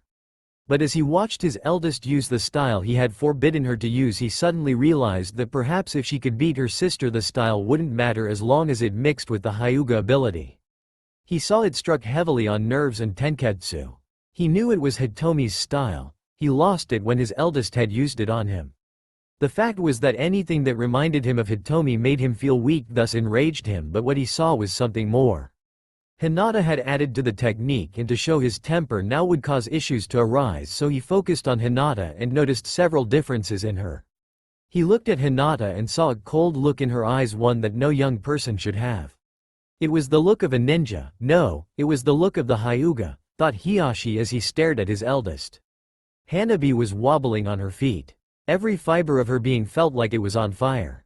Every touch from Hinata was like a burn that only hurt more with each passing second. Hanabi looked into her sister's cold eyes. In a flash, Hinata appeared and kicked Hanabi in the stomach, causing her to slide back before falling on her hands and knees, coughing up blood. Hanabi took one more look at her sister. She looked up and locked eyes with her sister. The eyes that were previously cold as ice now showed sadness, and she could have swore she saw tears in her eyes. The light faded from Hanabi's eyes as darkness claimed her. Hinata hated that she had been so hard on her sister, but she could no longer act like the weak little Hyuga princess anymore. Her and Naruto's original plan had failed, there was no denying it. Living in denial would be useless. All she could do now was redirect all her energy into becoming heiress of the clan. The only reason they had even went with the plan in the first place had been because Naruto had been clan-less. Now that he could actually start a clan, he would be able to be with another clan heir. Thus that night Hiyashi and the entire Hyuga compound was stunned by Hinata. Hiyashi was impressed. Where had this Hinata been hiding all this time? And with a very small smirk Hiyashi thought, maybe Hinata isn't a lost cause just yet. In the land of waves somewhere, thunder crashed and lightning flashed in the night. A storm brewed clouds full of light that danced furiously in the sky. The night was not kind to the terrain as the lightning struck trees and the darkness boomed with the sound of thunder. A girl with long black hair and deep brown eyes stood outside on a roof looking out over the storm-thrashed terrain, a cold and devastating wind blowing her hair back. As she looked out over the field, she couldn't help but feel that something big was going to happen. Her eyes darkened and a cold breeze chilled the air around her as the storm blew harder and harder. The rain turned to snow, a flash of blood and ice flashed in her eyes before a warm breeze blew and the snow turned back into rain and the thunder crashed once more in the background. The girl walked inside, her hair slightly soaked, as she walked over to her bed and got in it for the night. She prayed that just this once she was wrong, that there would be nothing coming, that this feeling was just that, a feeling. Nothing more would come. Nothing more would make her restless. The darkness claimed her as the lightning once more flashed outside Naruto's house. Dawn. It was now 6:30. As Naruto got up, he couldn't help but feel a little excited. He walked over to his window and opened it to let in some fresh air. A black blur flashed past Naruto and he quickly turned only to be slammed up against a wall, his bare back pressed against the wall, and there, almost as big as a bear, was a panther with yellow slitted eyes that showed no emotion. It peered deep into the eyes of Naruto. Naruto looked dead into its eyes, his own turning slitted and silver for a moment, morphing back and forth between oceanic blue. As the two locked eyes after only 10 seconds, Naruto's eyes settled on the silver-slitted eyes and the panther's slowly changed to be identical. The panther let go of Naruto. Before she kneeled before him or as close to kneeling a panther could get. Wielder of the blade of Frozen Dragon, we, of the Panther clan, who have forever pledged our loyalty to those who hold the sword of the Frozen Dragon, we, the Panthers, are at your service. Please call me Natsuhime. A scroll poofed into existence in front of the panther. Naruto looked at the scroll and noticed only one name on the scroll: Koden Hai Uzumaki. Naruto's eyes widened to epic proportions. As Naruto touched the name, the world around him shifted to the tomb he had found the blade in. You may not know this, young swordsman, but that blade you have is so much more than it appears. She is wild and hard to tame. To hold her in your possession is amazing in and of itself, spoke a man as he stepped out of the shadows. There standing in front of Naruto was his hero, his idol, and the man he hoped to surpass in every way. His tied-back red mane was streaked with the gray of experience and seemed to flow fluidly as he walked. He was clad in black battle armor with the symbol of the Uzumaki on his chestplate and a dragon in the middle. Naruto scowled as he looked at the symbol, but the man just smiled. His dark green eyes gleamed with a knowing look as if he knew who held his blade. I'm sorry that I cannot see you, as you surely know by now. You hold my finest piece of work. It was my most perfect creation. It took countless hours and several days and years to create. My only regret is that I cannot pass it on to my children. They have grown arrogant and power-hungry. We, the proud Uzumaki, will drown in the sea of our own pride and arrogance. I fear we will one day fall to ruin after only just now being united," said the suddenly older-looking Uzumaki. The gleam in his eye seemed to suddenly lack the luster they had shown only a moment ago. His face looked tired and his eyes sunken in. This man looked older, the gray in his hair seemed more pronounced. Through the forging of that blade, I poured my strength, my soul and perseverance. Only one who has strength to go on after all others fall would ever hold it. It has a soul all its own, and through my air I have tried to pass it on to them, though each tried to lift the blade they could not. Those with the strength of thousands could not unsheath it. I congratulate you for having accomplished what no other has been able to do in my lifetime. I have lived a long time even by Uzumaki standards. 157 years I have walked this world. I have united a clan that was once divided and helped create a village where several clans live. Yet regret grips my soul. I fear for the welfare of my village Uzushiogakure. I fear that their arrogance will eventually lead to their downfall. I was their leader and yet I could find no one to take my mantle as Azukage. I hope my vision is wrong just this once. I hope that my old age has caught up with me. I fear lightning and rocks will rain down upon them. You now wield Tuketsu Hana. I have no doubt that you will one day do what I could not. I ask that you take on the Panthers, young warrior. They were my dearest friends. I am sorry, young warrior, but there is one more thing you must do to wield Tuketsu Hana. You must fight with her against him," said the aged Uzumaki as he pointed to a pile of bones that slowly began to tremble and connect. A skeleton formed and in its hand formed a blade with a red scabbard. Tanned muscle and skin slowly grew over the bones and hair as red as fire ran wild down the tan-skinned man's back. White eyes stared at him almost as if glowing and peering into his soul. What Naruto saw stunned him. Suddenly the air felt suffocating. He backed up into a hard stone wall, his eyes widening as he ran his hand across the stone. It felt real. What was happening was no longer a simple vision, and it felt like no genjutsu he had ever heard of. Naruto, having noticed all of this was real, now stared at the now fully formed man clad in red armor. He was 6'7" in stature, with eyes as cold as the frozen north that stared at Naruto. Red fiery hair spiked out in all directions that looked more like fur than hair, wild and untamable. What stood out most to Naruto was the blade sheath he held, though before he could say anything the man spoke. "You are the wielder of my father's blade, Tuketsu Hana. It could never follow my will. How could a child hold such a powerful weapon when I could not?" Spoke the man as drew a blade that shined a deep red. Draw Tuketsu, young warrior, and tell me your name so I may sear the name of the boy who my father's blade has chosen wrong into my mind. Prepare to face Sora Uzumaki, son of Koden Hai Uzumaki. I am the Nero Akuma Yeba and I deem you unworthy of Tuketsu. Snarled the Uzumaki. I am Naruto Uzuten, son of no one, and you have made the worst mistake of your afterlife. Said Naruto as he drew his blade, the white blade almost seeming to glow. Naruto and Sora disappeared before the blades clashed, sending sparks flying between them. The white eyes of Sora gave away nothing as Naruto could not peer into those empty eyes. It seemed like they were trying to draw in his soul to breathe life back into the corpse warrior. Naruto would push harder and put more chakra into his legs, trying to go faster only to be matched time and time again. Naruto couldn't understand it. This man was amazingly strong and fast. Shockwaves were created from their blades clashing as sparks flew into existence as the blades fought for dominance. Naruto knew this man was stronger. His hands trembled with every strike, and the faster he went, the faster Sora went. Naruto went to block a horizontal slash only to find that Sora disappeared, reappearing behind Naruto. A slash coming across Naruto's back, a spray of blood flooding out of the wound. Naruto quickly whirled around, disappeared, flashing away several times, finally going at his full speed. He felt his speed increased further and his eyes flashed silver. Sora seemed to slow down. Naruto went immediately on the offensive. Every attack seemed to become stronger. Naruto slashed Sora's arm causing him to disappear and reappear a good distance away, only for Naruto to be right next to him, sending a fist into his face making him fly back. Sora righted himself in the air just in time for him to clash blades with Naruto again. Naruto and Sora both sheathed their blades and spoke in perfect unison.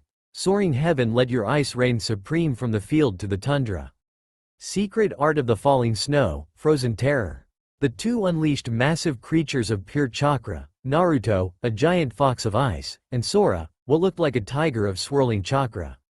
As they clashed, the fox broke through only to fall apart a few feet from Sora. Naruto looked to Sora only to see red eyes into the pupil, rage clearly written all over his face. Sora disappeared but suddenly reappeared, a look of shock on his face as a fist was planted in his stomach.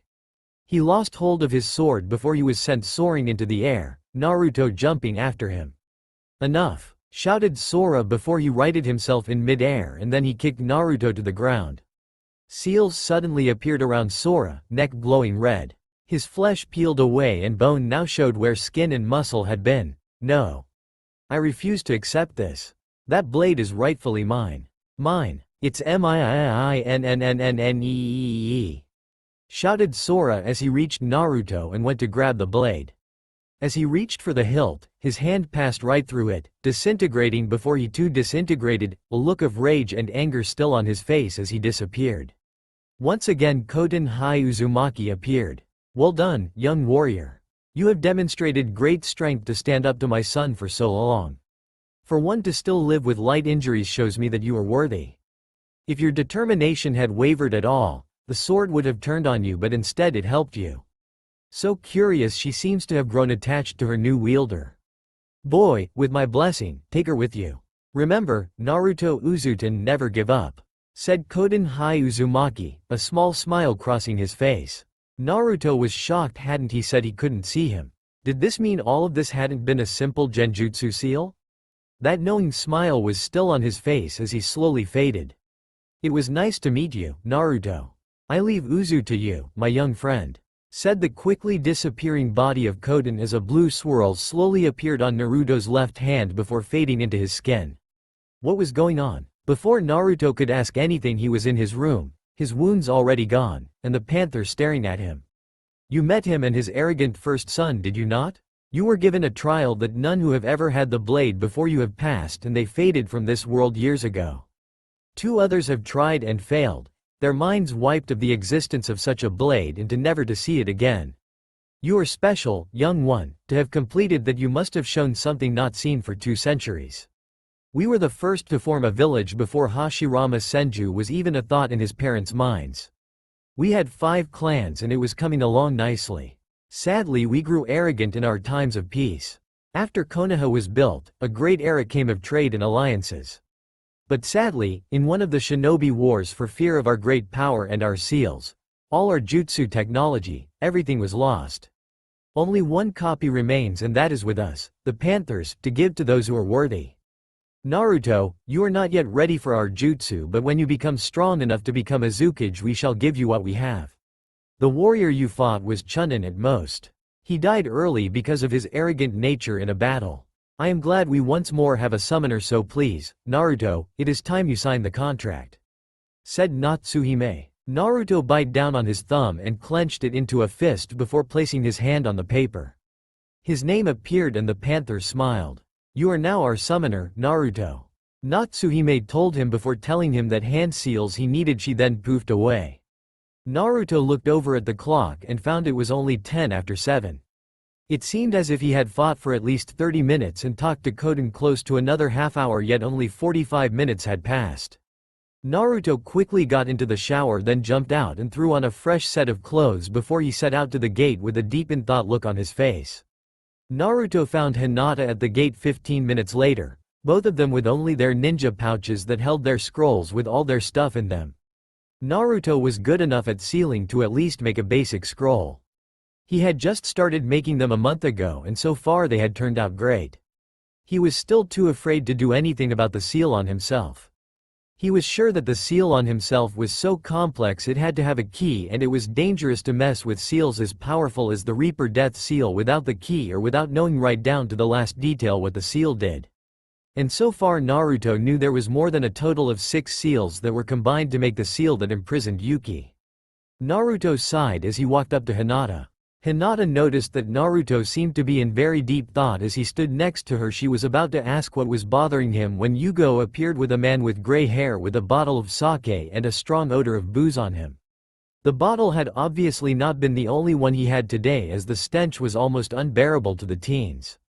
"I ask for real ninja and the Hokage gives me a girl and 2 brats that look like they would wet themselves at the first sign of trouble. One looks like she is blind and the other looks like he will get himself killed with the very blade he carries," said the drunken man as he eyed up the young ninja in front of him that now had scowls on their faces. Despite Hinata and Naruto not liking the statement, they were ninja. They were paid to follow orders and complete missions, not like the person the mission was about. "Tazuna-san, I can assure you that Naruto and Hinata are very well trained and I am a Junin. A normal C-rank mission shouldn't be a problem," said Yugo as she and her team set out. As the team set out on their first mission, Naruto couldn't lie to himself. He was excited to be outside of the village. It was a chance to get away from all the hateful stares of Konoha. This hadn't gone unnoticed by Yugo or Hinata as they saw Naruto with a real smile on his face he rarely showed to anyone. It was like as soon as they stepped out of the village, all his problems had disappeared, causing Hinata and Yugo to smile at the blonde. They had walked for several hours and were pretty far from Konoha only to notice a puddle in the middle of the road. Naruto looked to the sky and noticed clear skies, and the ground near the puddle was too dry. It had obviously not rained in weeks in this particular area. But Naruto passed the puddle, as did Hinata and Yugo. 2 men slowly rose out of the puddle before rushing at Yugo with a shuriken chain wrapping around her before they jerked hard and shredded her to bits. They immediately went after Tazuna, but were stopped when Hinata and Naruto launched several kunai and shuriken aimed at the 2 ninja that they had managed to dodge by the skin of their teeth. Only after moving to go in for the kill did they notice the chain connected to their gauntlets was fastened tight to a tree by several kunai and shuriken.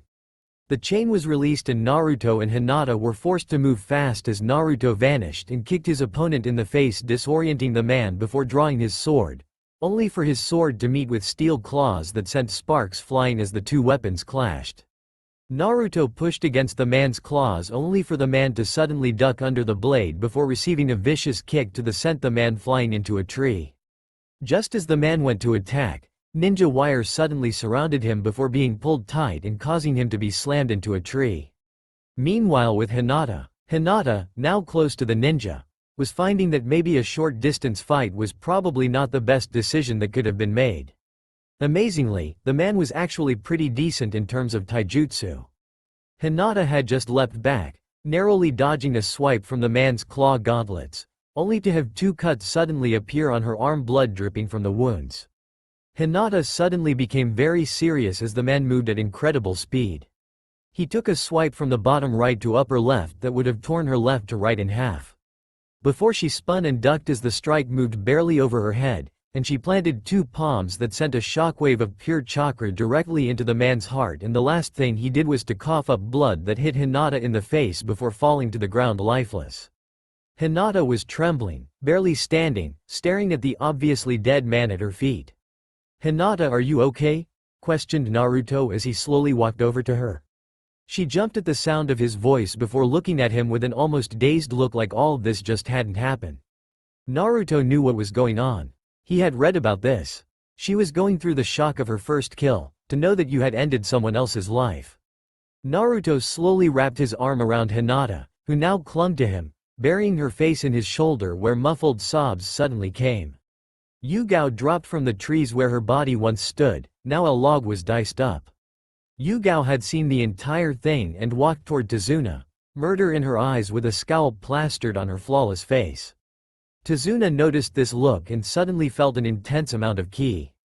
He fell to his knees and emptied his stomach. The intense pressure he felt was unbearable. And as he stared back at Yugao, he didn't see her, but what he saw looked like death itself before he was lifted off his knees by Yugao with one hand and pressed him against a tree. "Give me one good reason why my team and I shouldn't leave you to rot out here. And don't play dumb, those are the demon brothers. If my team hadn't been strong enough to deal with their opponents, both Naruto and Hinata could have died. Those are Chunin-level ninja. Now explain to me, Tazuna, why I shouldn't kill you myself or leave you to fend for yourself after my genin team was just attacked by ninja, bumping this up to a mid-rank B mission," growled out Yugao before dropping him on his ass and lowering her ki. Tazuna, visibly shaken, stuttered out, I'm MMMMSS sore Ryam my B village is poor and we couldn't afford anything more than a C-rank mission. Our land is controlled by a ruthless shipping company president named Gato. He appears on the outside to run a clean shipping business, but on the unseen side of his business, he has basically become ruler of Nami no Kuni. He has been bleeding the land and her people dry slowly. My bridge is the only thing standing in the way of it becoming a complete and total barren wasteland within a year's time. The villagers and the whole land of Nami no Kuni will die.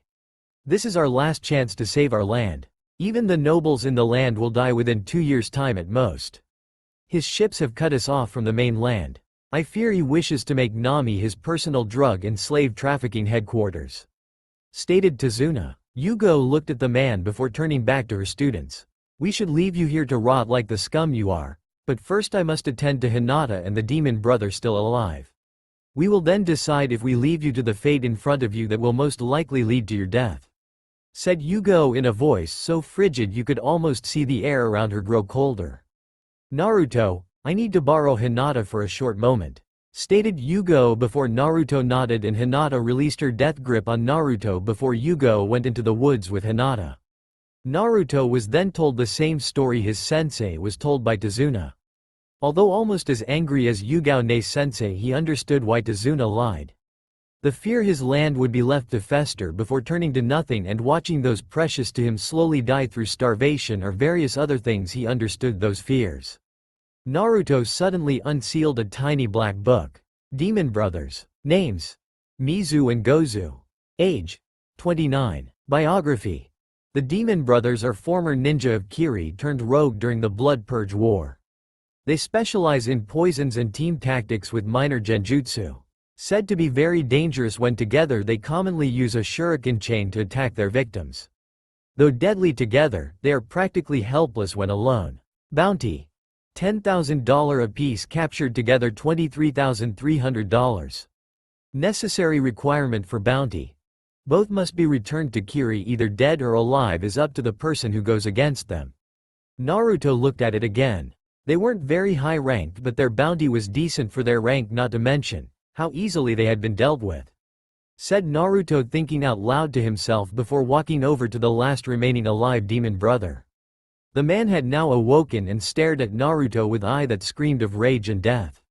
Naruto sighed before a small bag poofed out of a seal. I have some questions and you're going to answer me or this is going to be the most painful day of your life," said Naruto as a creepy smile spread across Naruto's face, causing the ninja in front of him to suddenly fear the kid in front of him. Hinata and Yugo. Hinata now sat with Yugo in the forest, two trees to their backs as they leaned their backs against them. "Hinata, tell me what happened," stated Yugo as Hinata stiffened slightly. Yugo knew exactly what had happened, but talking about it helped the person get over it. She also knew that while this was her first kill, it wouldn't be her last and she should get this out of the way now. Hinata then told Yugo how her body had just suddenly moved out of instinct, how she felt her chakra blasting forth into the ninja's chest, causing him to die almost instantly when his heart suddenly exploded inside his own body. Hinata allowed a few silent tears fall from her face before she asked, "Yugo-sensei, does this mean I'm a murderer, a monster?"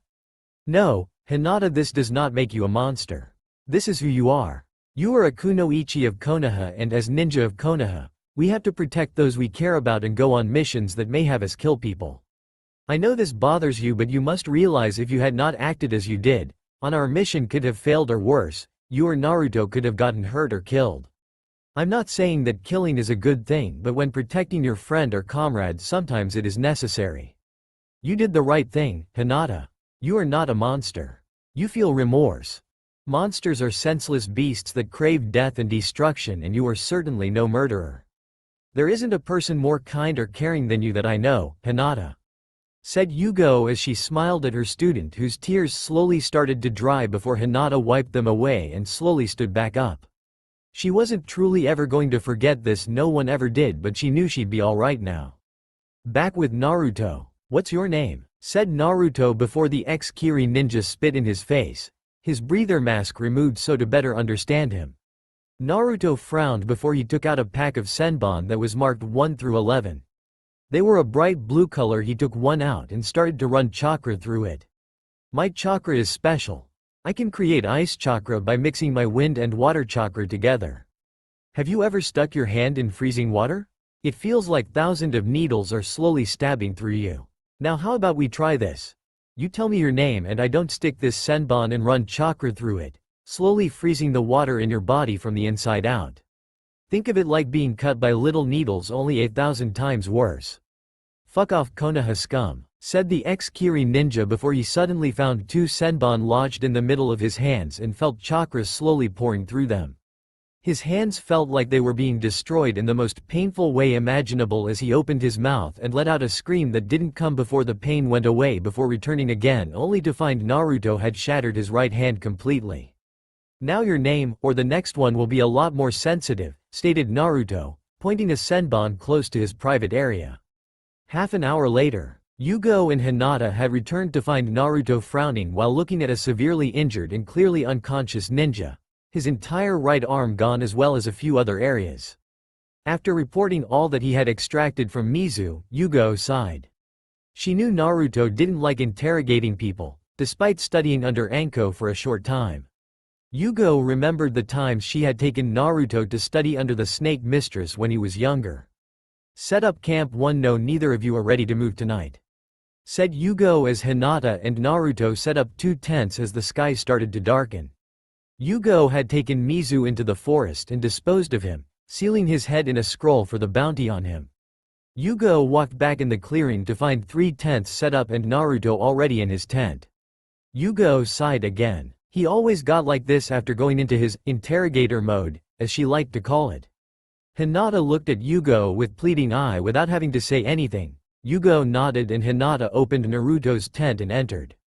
She knew they wouldn't leave each other's side tonight. Both needed each other. Whether they knew how much they truly meant to the other was yet to be seen. She had a feeling Hinata knew and was afraid of Naruto's reaction, while Naruto probably didn't even know he was in love with Hinata. Yugao instead walked up to Tazuna and explained that they would continue with their mission, but when they were done he would have to negotiate terms of how to pay them for the upgraded rank for the mission. With Naruto and Hinata, Naruto was already in his sleeping bag staring at the wall of his tent when he heard Hinata enter. His senses immediately hit with the scent of lavender and cinnamon. "Naruto-kun, is it okay if we sleep together tonight?" asked Hinata. Naruto nodded before Hinata climbed into his sleeping bag with him. Naruto was a little shocked. He hadn't expected to share the same sleeping bag. But as Hinata's warmth enveloped him, he felt a sense of calm and peace fall over him, and the hardships of the day seemed to wash away. Hinata wrapped her arms around Naruto and laid her head on Naruto's chest, listening to his heartbeat.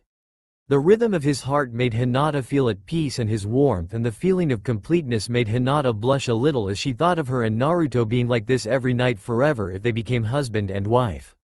Naruto's thoughts traveled to his time with Hinata and all the time they had spent together. He couldn't help but think how beautiful she was and how complete she made him feel.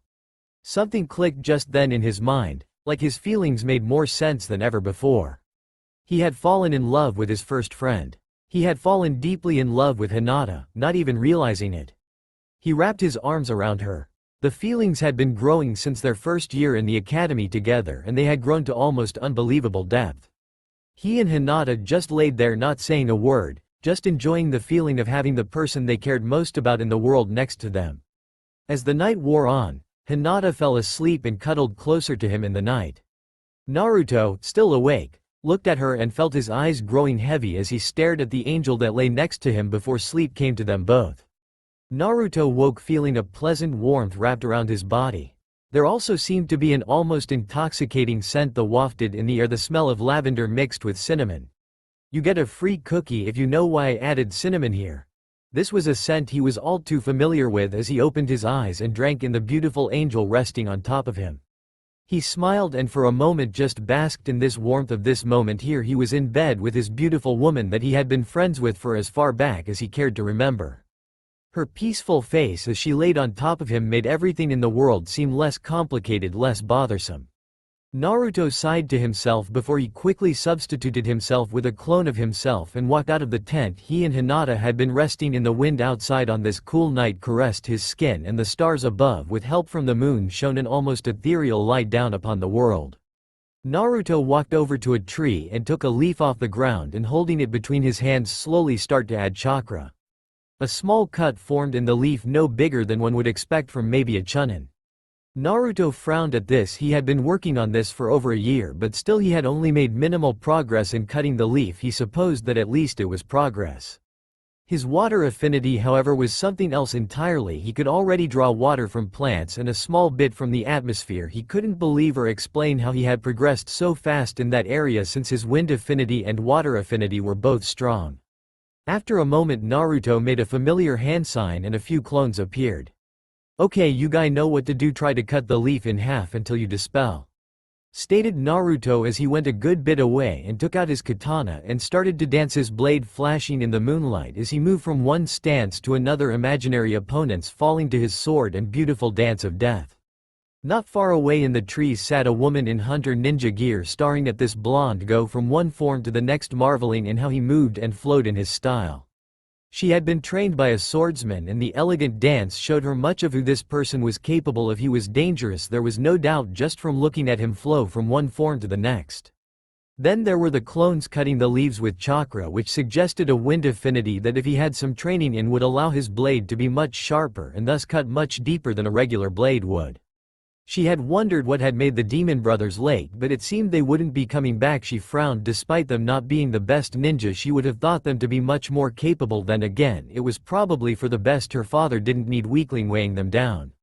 She drew some senbon from her sleeve. Should she take care of this boy here now before they meet in battle? Then she caught a glimpse at his deeper sapphire eyes and froze for a moment. An overwhelming warmth, the unsettling darkness, and the deep and soul-crushing pain and sadness in those eyes. That darkness, that sadness and pain, they were something she knew, something that she couldn't help but see in her own eyes every morning. She put her senbon away only to see those blue eyes staring right at her from across the clearing. Deciding it was time to leave, she flickered out of vision, gone into the night. Naruto frowned at this. Someone had seen him practicing. How had he not sensed the person before now? They had seen him look at them, then disappeared into the night. He went back to his tent before summoning upward of 300 clones to surround the perimeter, and then went back to sleep with Hinata. He may need his rest, he decided as he drifted back to sleep. Tomorrow may yet present itself as an interesting day yet.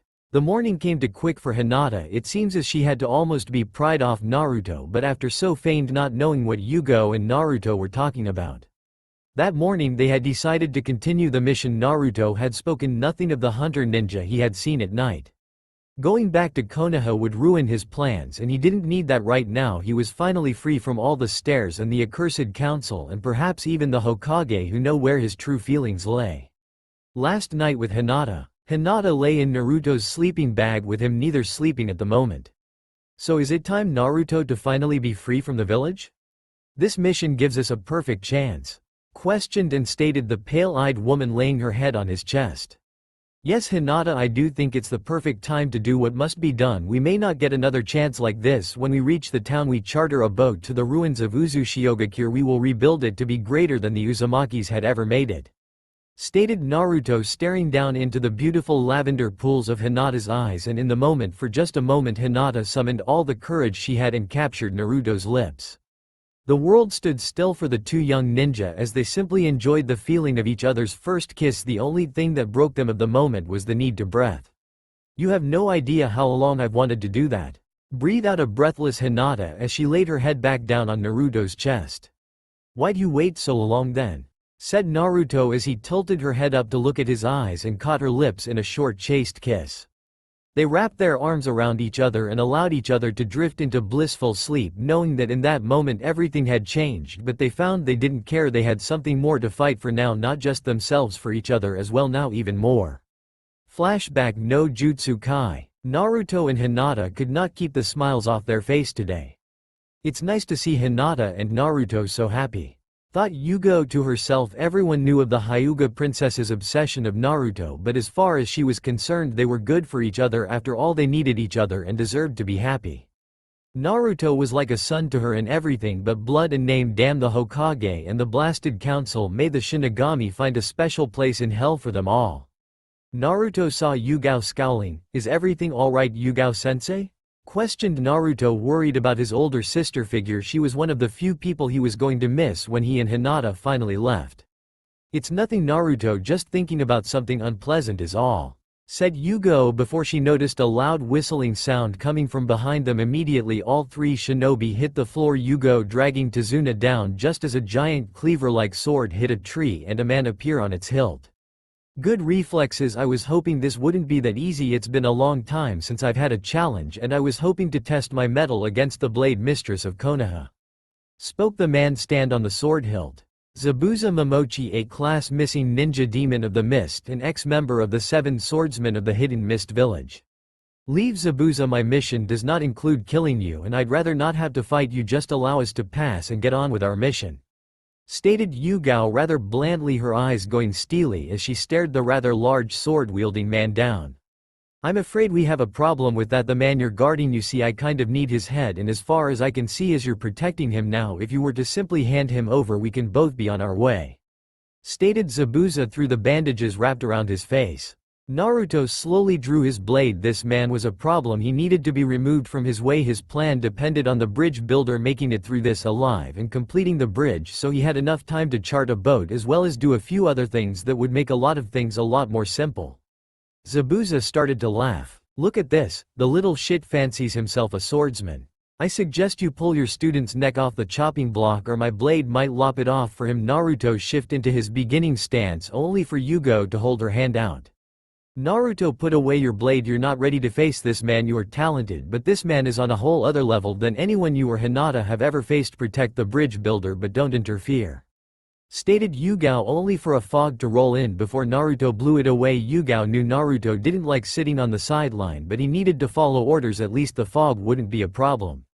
Zabuza scowled. This was no his playing field. The brat with blonde hair was a problem. His skills relied on the mist, but it seems he would have to fight straightforward. Now taking his blade from the tree, he dashed at Yugo with unreal speed, her blade in her hand in the blink of an eye, and their swords clashed with a loud screech, sparks flying off their blades. As they clashed, Yugo had to rely on her unnatural reflexes. That blade was not for show. Hers already had a chip in it. Another clash like the last and it would shatter at worst and hold out one last time at best, so she spun, dodged and ducked whenever possible. When he finally overextended himself and she managed to spin around and land a large gash on his back, blood spraying from the wound only for him to jump back and land on a lake now. His eyes screamed for blood as he went through hand signs. Bitch, you mess with the wrong swordsman. You should have walked away, left the bridge builder, and I would have let you all live, but no, you'll only learn by being killed. Enjoy the next life, motherfucker. Water style. Water dragon jutsu. Came the enraged scream from Zabuza as the water dragon came roaring at Yugo. Earth style. Earth wall. Came a shout from Yugo as the water dragon slammed into the wall. Luckily the wall held, but a large sword soon cut through its weakened defense and straight through Yugo. A smile formed as it turned to stone and soon exploded. Earth style. Shrapnel clone jutsu. Came the voice of the cut-in-half clone as Zabuza's eyes widened and the shrapnel from the clone exploding tore Zabuza apart, only for him to turn into water. Yugo, climbing out of the ground, looked disappointed. This was supposed to be a simple C-ranked mission, not a fucking A rank worthy of Anbu. She sighed and scanned the area for Zabuza. He was obviously in the water. She wasn't going to fight on his field. That was stupid. Naruto, freeze the lake. I don't want any water in this area unfrozen, stated Yugo loudly. Zabuza's eyes widened as he suddenly started to swim for th3e surface of the water. Naruto, already done with the hand sign, started to freeze the lake. Ice style. Eternal sleep of the fish. The lake started to freeze only for Zabuza to burst through a thin layer of ice, then suddenly trapped his body halfway, trapped by ice. This wasn't good. He was trapped in a block of ice that he very well couldn't escape from. If he tried, he was going to die here if Haku didn't step in soon. Thought Zabuza. His prayers were answered when Senbon came flying out of the trees and struck him in the neck. Thank you for trapping him for me. I have been tracking Zabuza for a long time. With his death I can finally return home. It has been a long time since I have been able to see my home, stated the hunter ninja Naruto had seen the night before. That was unexpected. If anything, I was sure the hunter ninja may have been hired to stop us, but why hire a hunter ninja when they only chase missing ninja anyway? So much for that theory, thought Naruto, only for the hunter ninja to disappear along with Zabuza's body. Yugo frowned at this. Tazuna, do you have somewhere we can stay while in the village? Asked Yugo as she eyed Naruto, who looked a little tired. The lake must have been deep, and if she had to guess, laced with Zabuza's chakra, which would have made it hard to freeze. Yes, my daughter and grandson have a spare bedroom that you and your team can rest until the mission is over, and she is an excellent cook as well, and anything we eat you are welcome to at our table, stated Tazuna with a smile.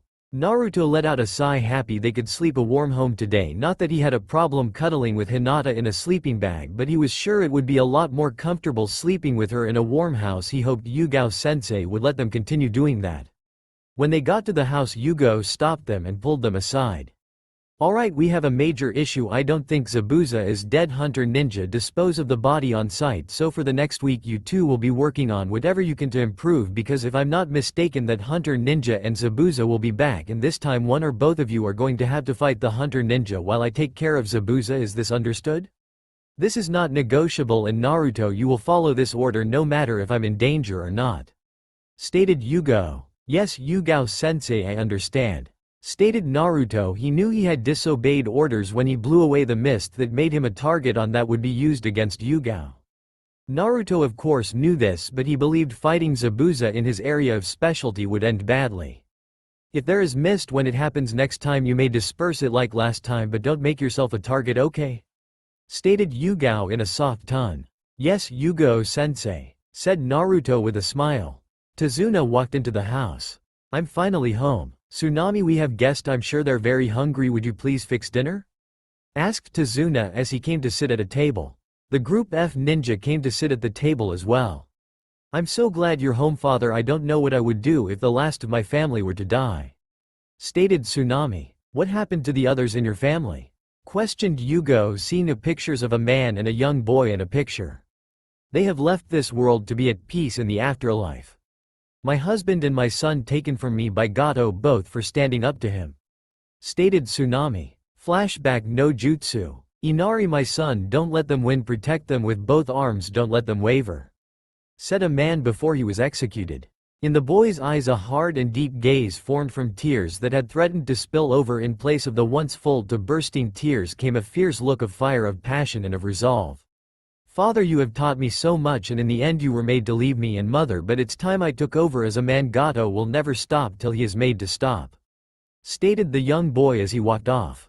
Over the next 3 months, warehouse after warehouse was destroyed, burned, exploding, trashed by animal, or just generally bashed up, and the culprit a pitiful 9-year-old boy. What is the meaning of this? Is this a freaking joke? For 3 months we have been set back by a fucking brat. What do I hire you people for? This little brat ha destroyed rare pieces of art, not to mention hundreds of thousands in drugs and other things. I want the brat hung from a tree in the middle of the town for all to see. That disrespect and defiance comes with a heavy price on that no man or boy can make. Gato, having said his piece, walked of the next day. Inari was found hung from a lamppost in the middle of town, his body swinging side to side in the wind. Flashback. No Jutsu Kai. It's not something we talk about often anymore. My son and husband were brave and noble men, heroes to many and a source of great hope, and that hope has been extinguished with their death. Any hope that remains is the bridge and you ninja who protect my father till his work is done. Stated Tsunami. Naruto, having heard enough, decided it was time for a long overdue sleep. Hinata had followed Naruto upstairs and had crawled into bed with him, wrapping her arms around him. She laid one hand on his chest and the other against his stomach. What on your mind, Naruto? Asked the Hyuga princess. I had thought that escaping here would be simple, but these people, their stories are tragic and hard to ignore. I was going to leave them to their fate, but my heart twists and cringes at the mere thought of doing anything so cruel to them as to rip their hope away once more. Seems to be far too heartless, worthy of something my mother is capable of. Stated Naruto with a hint of annoyance in his voice. Anyone that knew Naruto would know that was an insult he reserved for very few, but this complicated things. This would mean delaying a departure and possibly running into Zabuza and the mysterious hunter ninja. They were no match for Zabuza, but the hunter ninja disturbed them as well.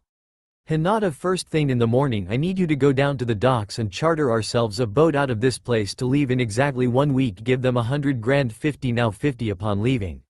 Stated Naruto. Of course Naruto, it shall be done, she said as she placed a kiss on the back of his neck. Naruto turned over to look at her and was met with here deep pools of lavender staring back at him into his soul, his heart, his mind, and they kissed as they had the night before and enjoyed the feeling of the other's lips against their own lips. Naruto, breaking the kiss, let out a sigh of content-meant smile as he felt one of Hinata's hands lay on his chest as she rested her head on his chest as well, her other hand running through his blonde locks. This was all she could have hoped for. Okay, maybe she had much more she wanted, but that was for later. She couldn't let naughty Hinata out too early. That would take all the fun of make him work for it, and she wanted this to be more than just some stupid romance that ended in disaster. She needed him, he was hers now, and she would be damned if it didn't stay that way. She had no delusion that she would be alone, but anyone that joined high harem was under her. She was the matriarch in this relationship, anyone else was second to her. Naruto, I know there will be more women to join us, but promise me that I'll be your first in everything. Tell me I will be above that. Come after that, you won't let someone join unless I approve, said Hinata, looking him directly in the eyes. He was shocked. Hinata thought there would be more women. He obviously need to build his clan, but she was basically asking to be the matriarch, the most powerful woman in his life, and he only had one thing to say to her. Hinata, you are the most important woman in my life. You will be my first in everything. Add, you will have to approve any of them, because if you don't approve, it's not an option for me. You are the one I have been for since I was born. You will always keep that position, said Naruto, a warmth flooding from his eyes, and there in those eyes Hinata found herself standing next to him through anything and everything to come. Hinata laid her head back on his chest, his hand going through her long hair. It now went past her shoulder blades. When she wasn't sleeping, it was in a ponytail. For the first time, everything in life seemed right. She was with the man that had stolen her heart so very long ago, and now he was saying he accepted her as the one who would be matriarch to their clan. Well, it would be their clan eventually, thought Hinata. The doubt she used to have gone Naruto was hers now. She wouldn't ever give him up, he was hers. Naruto laid there thinking on what Hinata had said, and he was actually happy with his decision. If anything, he really didn't plan on having any other women in his life. This would make things simpler if that did come along later, he supposed, and besides, Hinata was a very good judge of people. Now all they had to do was worry about how to deal with Zabuza and the hunter ninja, thought Naruto as he drifted off to sleep, Hinata not far behind him, comfortable and ready to let sleep take her into its blissful embrace. Later that night, Naruto awoke later that night and substituted himself with a clone and walked off into the night, but not before leaving a note for Hinata. He was going to take care of the Gato problem now. He walked off into the middle of the forest and created 500 clones. Soon a group of clones found a gang of Gato's thugs, and thus he waited, it must have been 2 a.m. till the men drunk to hell stumbled into the forest. After a mile or two Naruto saw a large building. So this must be his base of operations. It looks more like a mansion than anything. There is probably several layers of underground. I want 25 of you clones to henge into thugs and take these. Make sure to plant and hide them everywhere. When we are done here I want everyone dead, no mistakes. Stated Naruto as he handed them several explosive tags over to the clones who nodded to him. The real Naruto walked up to the top room of the mansion and heard the voice of a short man. That demon of the mist failed and he still expects me to pay him. What a load of shit. If he still expect pay, he's a fool. I should have just hired mercenaries in the first place, cheaper and a lot less messy. Stated the short man. When Naruto saw him he couldn't believe this was Gato. He was even shorter than him and he was 12. This man was Gato, really not what he imagined. There was also a large safe door on the other side of the room. Naruto drifted into the window and drew his sword, appearing behind Gato in a burst of pure speed. Listen to me very carefully. Remove your hand from under the table, hands on your head, or I will separate it from your body now. Stated Naruto as Gato froze in terror but raised his hands above his head quickly. Any signal in this room has already been deactivated. You will open the safe and after I take what I want I will let you leave. Stated Naruto calmly. Gato did as he was told and when he did Naruto stabbed him right in the spine and poured as little chakra into him as possible, slowly freezing him from the inside out. You said you would let me go. You have what you want. Rahhhh. Why are you doing this? Stated the man in immeasurable pain. Why I'm letting you go, Gato, into the void of oblivion, said Naruto before he kicked him in the spine and it instantly shattered and Gato lay dead, a look of pain and horror in his face. His clones should be done by now. He cleaned out the safe of a large amount of money. What a fortuitous occasion. He had enough to create a small ninja village and then some. Maybe rebuilding Uzushio wouldn't be that hard after all. Naruto walked off from the place but not before he blew it sky high. Even the ground 5 floors deep was blown away. All that was left were bloody smears and smoldering rocks.